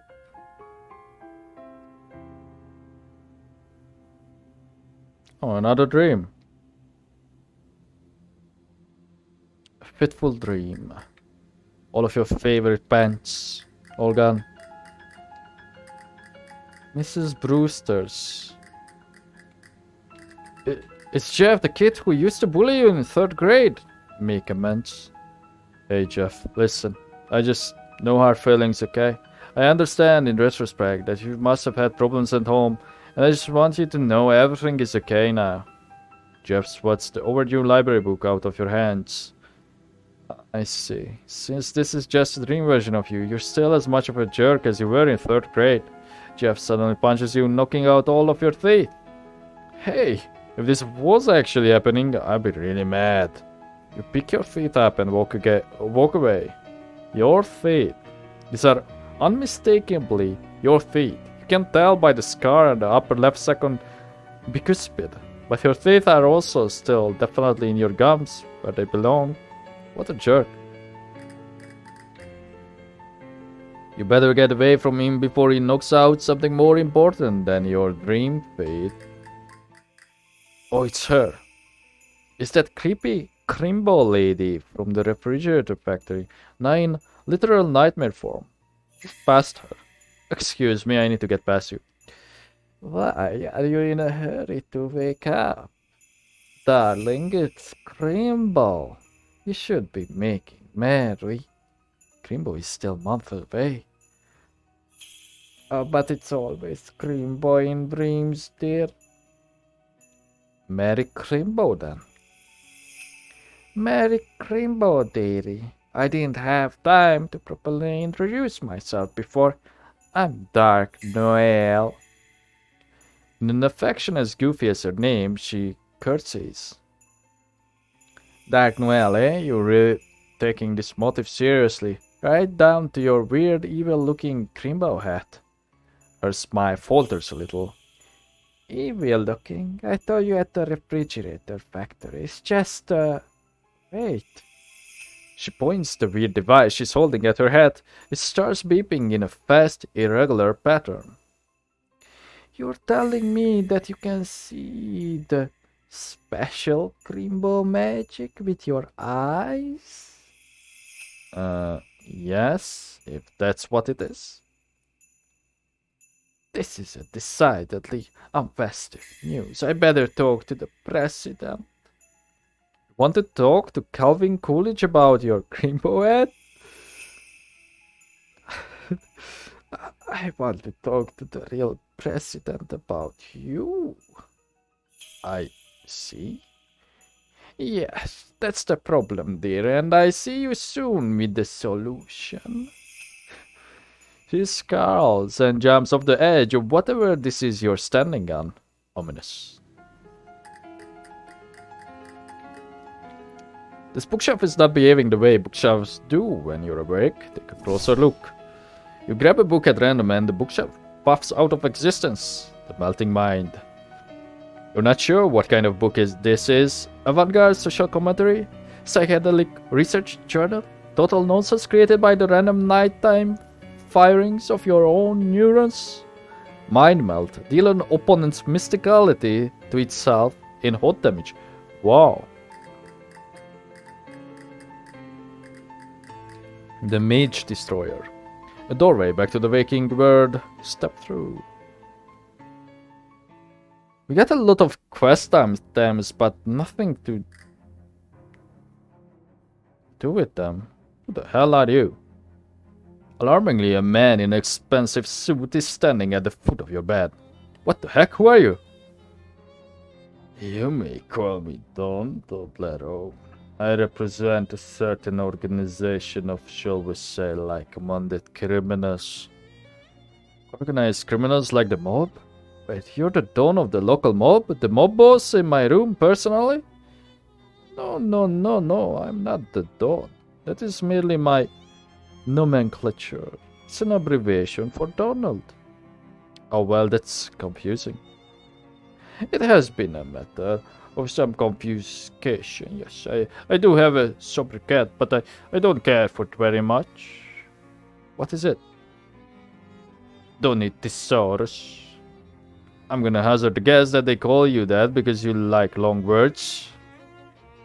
That is very astute of you. Of course, this institution comes as no surprise to me. My associates tell me you handled yourself well during the conflagration at the refrigerator manufactorium.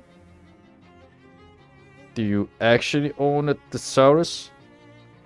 I am here to propound for your consideration in a certain proposition. Come again? I'm here to make you an offer. Oh, can I refuse it? Certainly. Though your refusation would be, shall we say, unadvisatory. What's the offer? From time to time, my collegiates and I have certain requirements but lack the necessary manpower to achieve them. At such junctures, we make lucrative arrangements with certain capable individualists. We find ourselves at the moment at a juncture such as the junctures I have thus obscribed. So you want me to do contract work for the mob?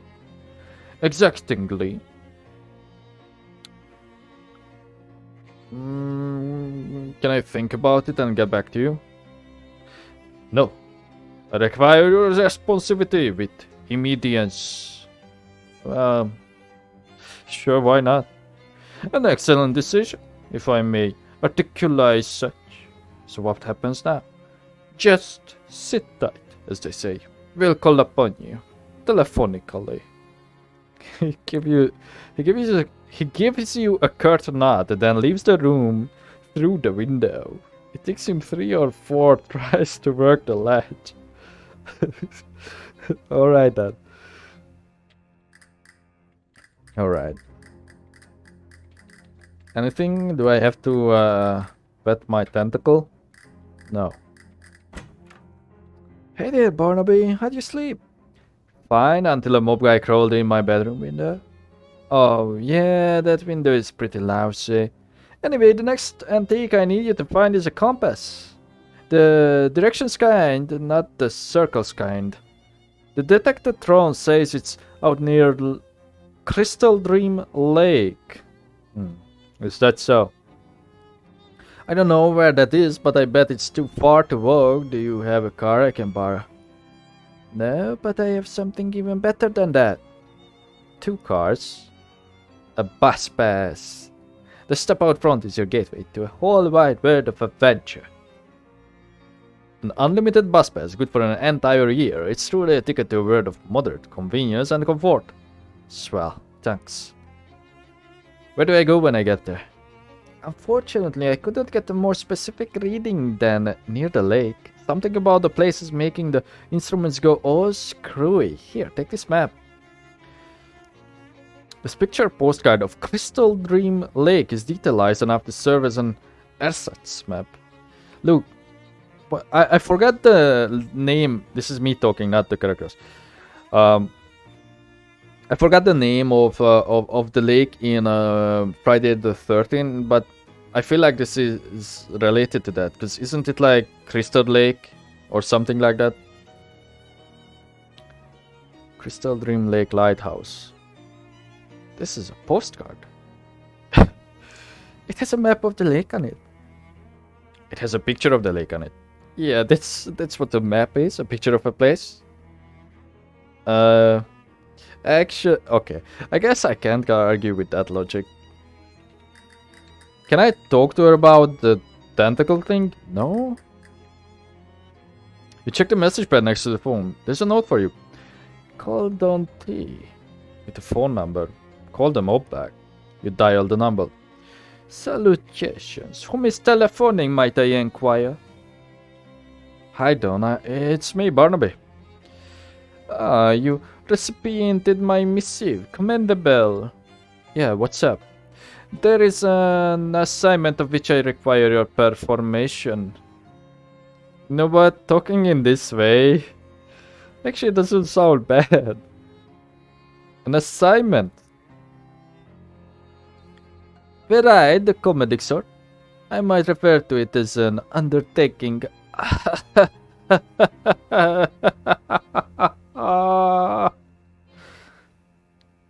I'm glad you are on the comedic sort. There is an antiquated distillery near Crystal Dream Lake. Grandpa Joe's distillery, to be precocious. It was abandoned when prohibitioning began, albeit with its liquor manufacturing equipment intact. A group contrapositive to our own has claimed it as their territory, and we wish these bloodsuckers to be evicted with extreme prejudice. Okay, I said I would like to talk like that. I changed my mind. It's really hard to read it. So you want me to give the bombs rush to a bunch of rival mob goons? There is no underground criminal organization that rivals our own in this vicinity. When I say bloodsuckers, it is my intention that you will observe in that phraseology a high degree of literalness. The group to which I referenced are Nosferatu. What? Nosferatu, Lancers, Strigoi, Draculas, vampires. Okay, I get it. You're telling me there are actual vampires in this part of the world. Affirmative. They have been a pain in our necks for quite an extensive period of time. Oh, I appear to have inadvertently voiced another witticism. I didn't notice. Alright, I take care of your vampires. I guess it isn't that much weirder than the fishman. Where's that distillery? Don Toblerone gives you directions to the place eventually. Additional to that, you will be requisitioning the combination for the lock. Let me guess, is it 1, 2, 3, 4? Certainly not.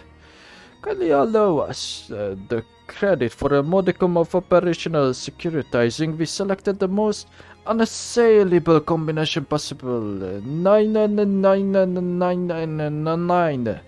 Alright, bye. Goodbye. Alright, oh, hold up just a moment. Alright, sorry about that. What were we doing?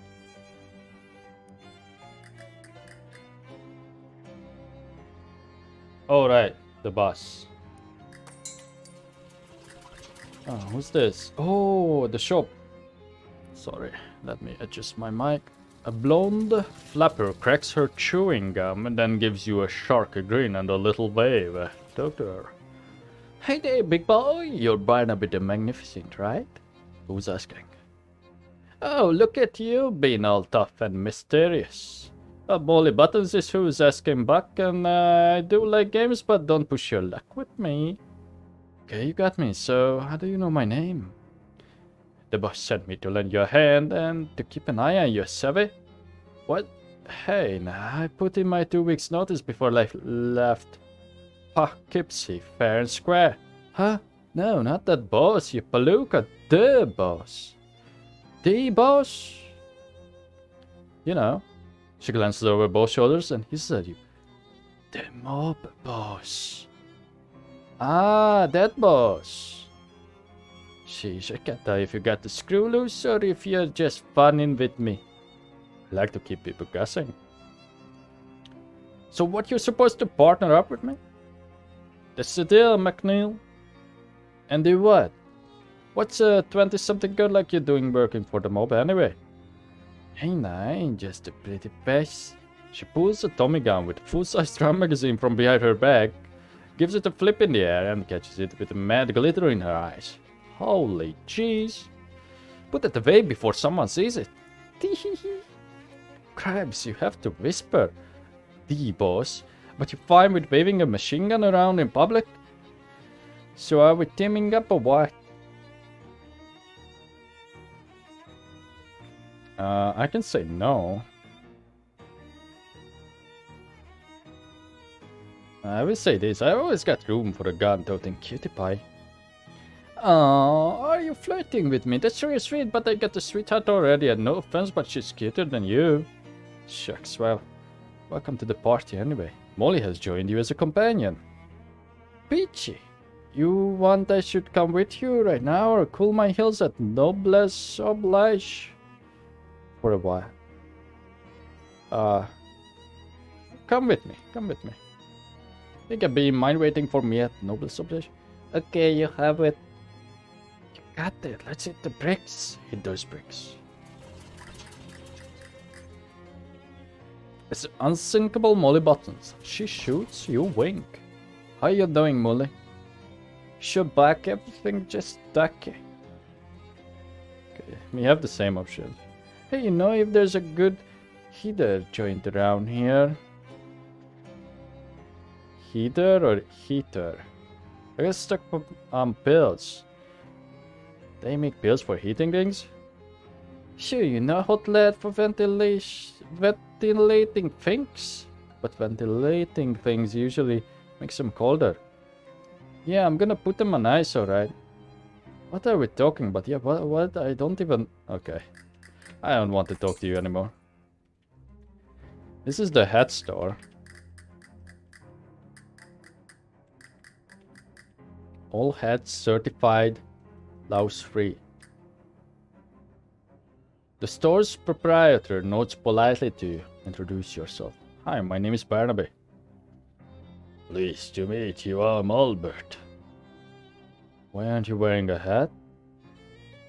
Have you ever heard the phrase familiarity breeds contempt? Gotcha. What's for sale? Oh, only 2? Driving cap. You don't drive, but it never hurts to have a really aerodynamic hat. Buy it. It's regenerates 1 IP every round, which could be useful. The green visor. You can't be afraid of what you can see, and with this, you can see about half of everything. Buy it.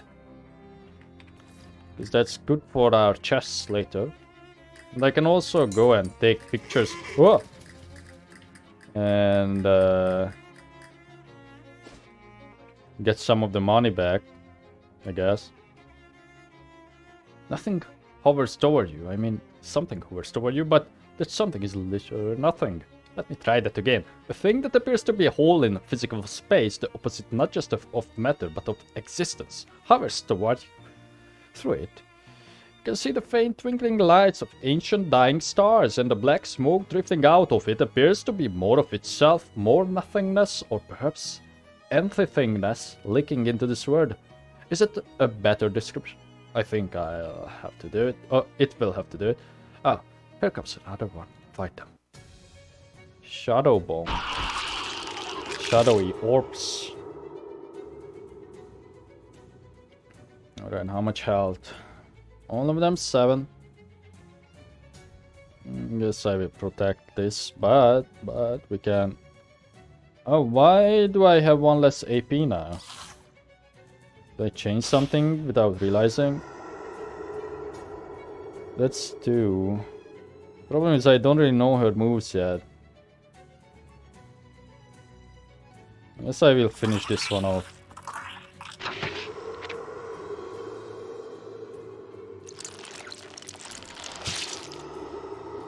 Okay, what can you do? Molly buttons will shoot around an enemy for 1 physical damage 5 times.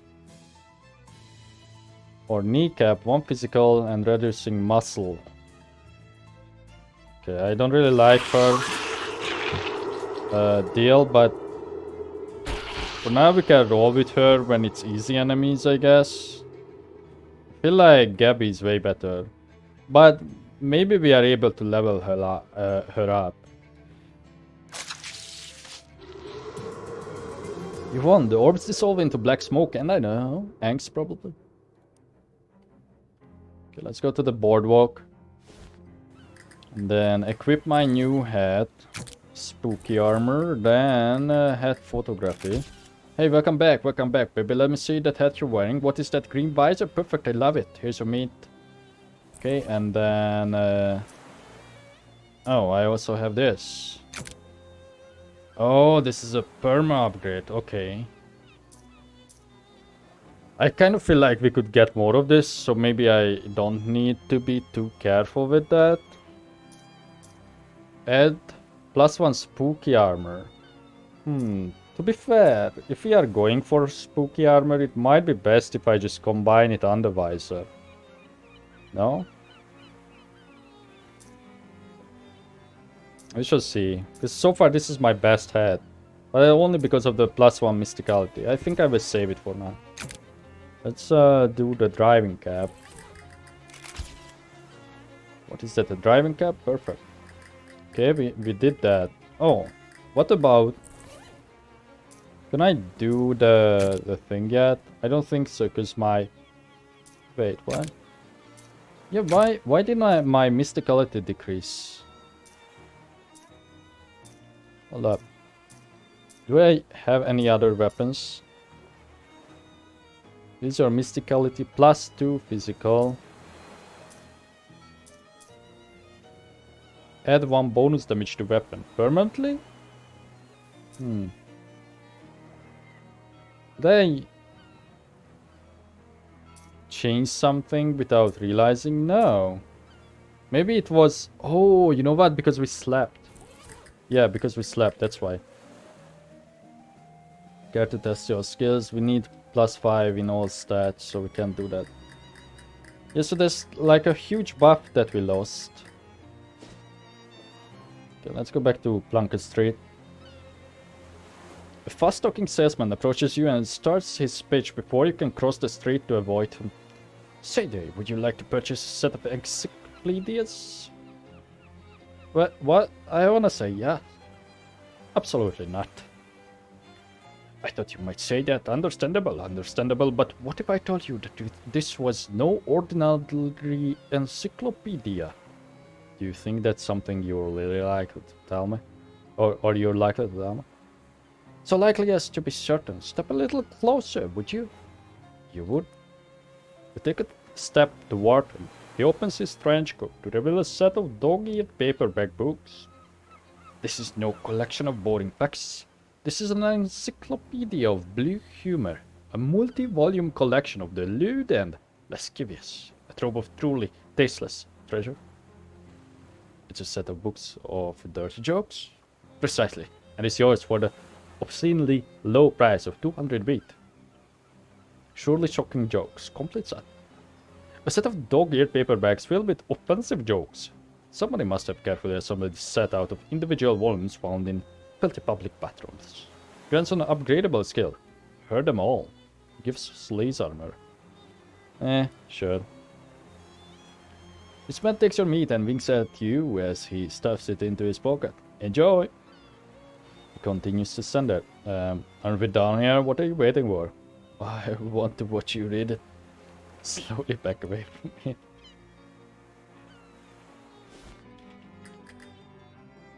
Alright, let me just double check. Any side quests?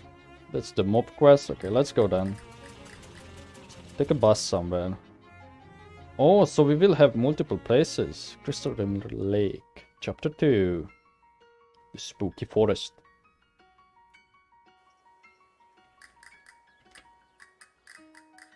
Light out from this lighthouse. Ah, so each of the places have an individual map too. Man, this game is like bigger, I think, than I thought. Slightly. You probably have to introduce yourself before you start poking at his stuff. Okay. The lighthouse keeper, presumably. Excuse me, are you the lighthouse keeper? Sorry to bother you, my name's Barnaby the Magnificent. Or you're... red leather, yellow leather, red leather, yellow leather. Are you okay? I talked out loud in a way, I got rusty. Just like me. I see. Lighthouse keeping is a lonely job, huh? Well, it's solitary, that's for sure. I ain't mind it, though. I ain't exactly a people's person. What can I do for you? What does a lighthouse keeper actually do? Well, I used to be. I had to light the lamp every sundown and then dust it again at sunrise to save fuel. Used to be. And it was an oil lamp. We got to hook up to the electrical grid a couple years ago though, so now I just leave it on all the time. But all I have to do now is change the bulb once in a while. It sounds very boring. Nah, I never get bored, always plenty to do. You must have a bunch of hobbies.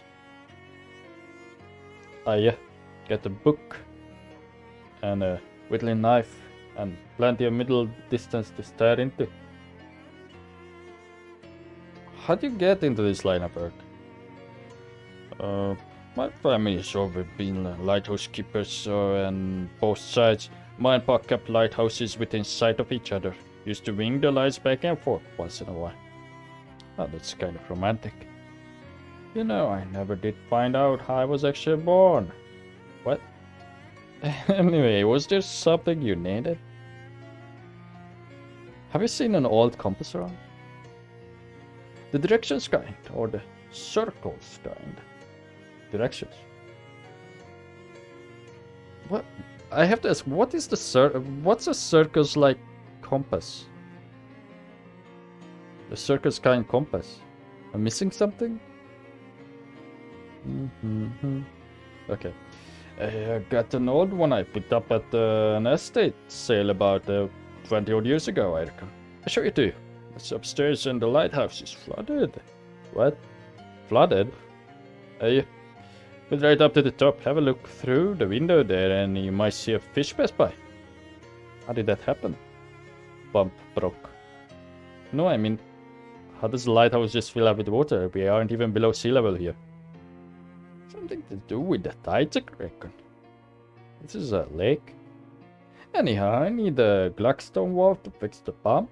There's a hardware store down the road a piece, if you want to help out. Valley Hardware. Alright. It's an arcane oven. Oh, we have one here. Can I craft the dough babies? It's not. Right, we could also cook some food for the chest. Not chest, chest. A simple vanity for a simple man. Check the meter. Hi, Barnaby. Smile. Frown. Scowl. Worry. Cringe. Freak out. Close your eyes. Go back to normal. Done. A single book sits on a table. Ask about it. War and Peace, huh? That's a hefty one. Find the bookmark now. Of course. Oh, looks like you just started. Been reading it about 5.5 years. Your bookmark is still in chapter 1. I just about got up to the last sentence of it. I've been reading one word every day. War and Peace is almost 600,000 words long. Don't tell me how it ends. I won't. The lighthouse keeper's bed is simple but very tidy. Oh, not another chess game, a dusty chess set. Ask about it. This is a nice chess set. Did you whittle the pieces yourself? Aye. Took necessary years. It took you 6 months to carve each piece. Bones went quicker and the taller ones, but more or less, yeah. The horses were particularly tricky. No sense in Russia here. Want to play a game? Can't. Already got a game in progress. The only piece that's been moved is a single white pawn, though. I went first. That was about 2 years ago. Who are you playing with? Nobody. But here, I play you. You push one of the black pawns forward. Interesting. It's your turn. Don't rush me, I wanna consider all the possibilities. Come back in 3 or 4 boards. Right.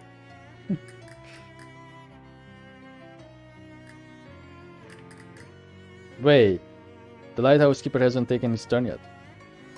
You know, there's that game that actually plays in real time. Forgot what it's called, but you play in a cave. And it's a weird game. What if this is like, has the same hidden mechanic? That if from now, or from the release date from now, I would boot up the game and this would have actually like move forward. Or maybe it's in game time, which would make more sense. Okay. Through the window you can see that the lighthouse tower is entirely filled with water. The lighthouse keeper has put a little cork in the keyhole. Okay. It's some kind of funky pump contraption. Right, we have to go to the hardware store now. You hear a high-pitched buzzing sound from a nearby ditch and take a brave detour to investigate it. It's a swarm of ultra gnats. You remember learning in college that their wings flap hundreds of times faster than the wings of normal gnats. Nobody knows why. The leading theory is that they just overachievers. Collect some gnat dust. You hold a piece of paper under the swarm of gnats and collect a bunch of the powder that falls off of them. Energizing powder. This is a natural energizing compound. Nature speaks in mysterious ways, but not before it has had its coffee. 5 XP.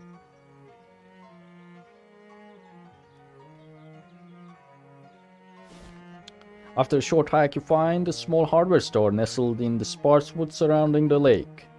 It's a very model of a down-home country hardware store, except it doesn't have any old-timers sitting out front chewing the fat. Maybe it's their day off, or maybe they ran out of fat. Oh, more signs. There's some hobo code scrolled into the dust here. The code reads, "Nice man, asking for candy." Neat.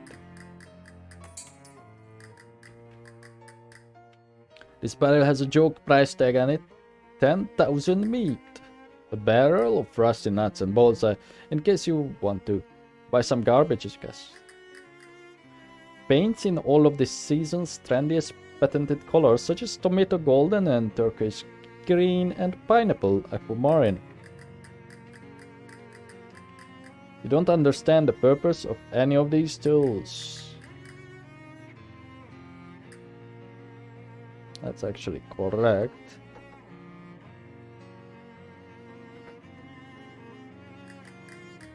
The shelf is labeled ineffective pesticides. Hey now, that room ain't part of the store. The proprietor, you presume? Talk to him. You're the proprietor, I presume? Hi, welcome to Valley Hardware, Beach Hardware store in Crystal Dream Valley. Why's that? Because it's the only hardware store in Crystal Dream Valley. Hahaha. Been a long time since I got to use that show. Don't got many new customers or new jokes. What can I do for ya? As for candy, do you have any candy? Why sure. Here you go. He pulls a piece of hard candy out of a jar under the counter and hands it to you. You got an item. Hard candy. A little piece of candy given to you by a friendly hardware man. Increases your physical armor by 3. Thanks. Ask about something else. What do you have for sale? Battery, comfy hat lining, add maximum 3 maximum HP to add.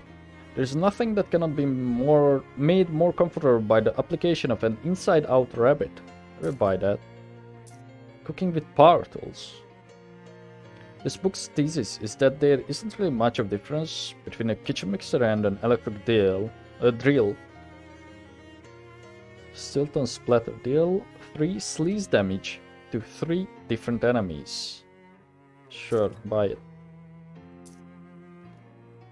Self-adhesive rivets. It's always good to have some of these on hand in case you need to do some emergency pants repair. Adds +1 physical armor to pair of pants. Sure. Steel-toed boots. Don't I have those already, or is it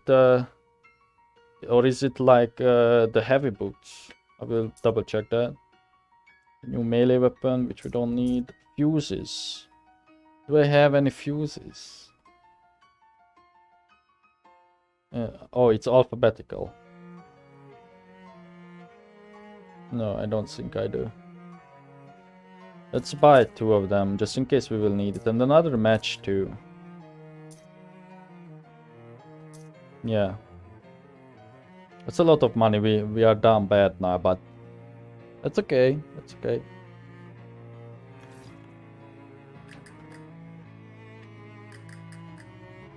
Talk to him. And ask about the valve.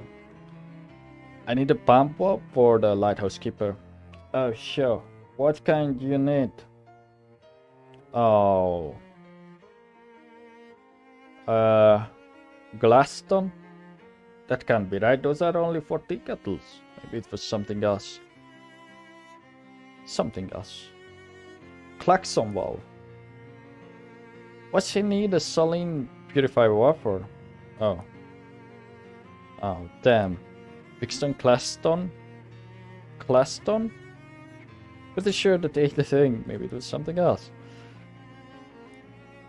Klaxon, Glaxton, Glaxton, Sloxton, Glixton, Claxton, Glaxton? What's he need a steam iron valve for? Oh my god. Something else. Is it always just Claxton, Ralston, Harston, Waxton, Malston, Snackston? Was it Claxton? He's having trouble with his diesel engine.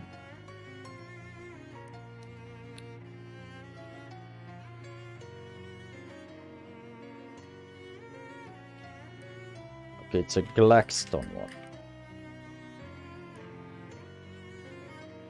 With an X. Glaxton. Blackstone valve. Well, shucks, they stopped making those things nearly a decade ago. I guess there's a slight chance there's still one in the back room. Ain't been back there since termites got at the inventory, or maybe after it got flooded. Anyway, it's a real biblical style of disaster back there. Here, I'll lock the door for you so you can take a look around you. So you can take a look around. If you can find a Blackstone valve in that mess, you're welcome to it. Thanks. Mind your step in there. Right? Oh, another portal. You know what?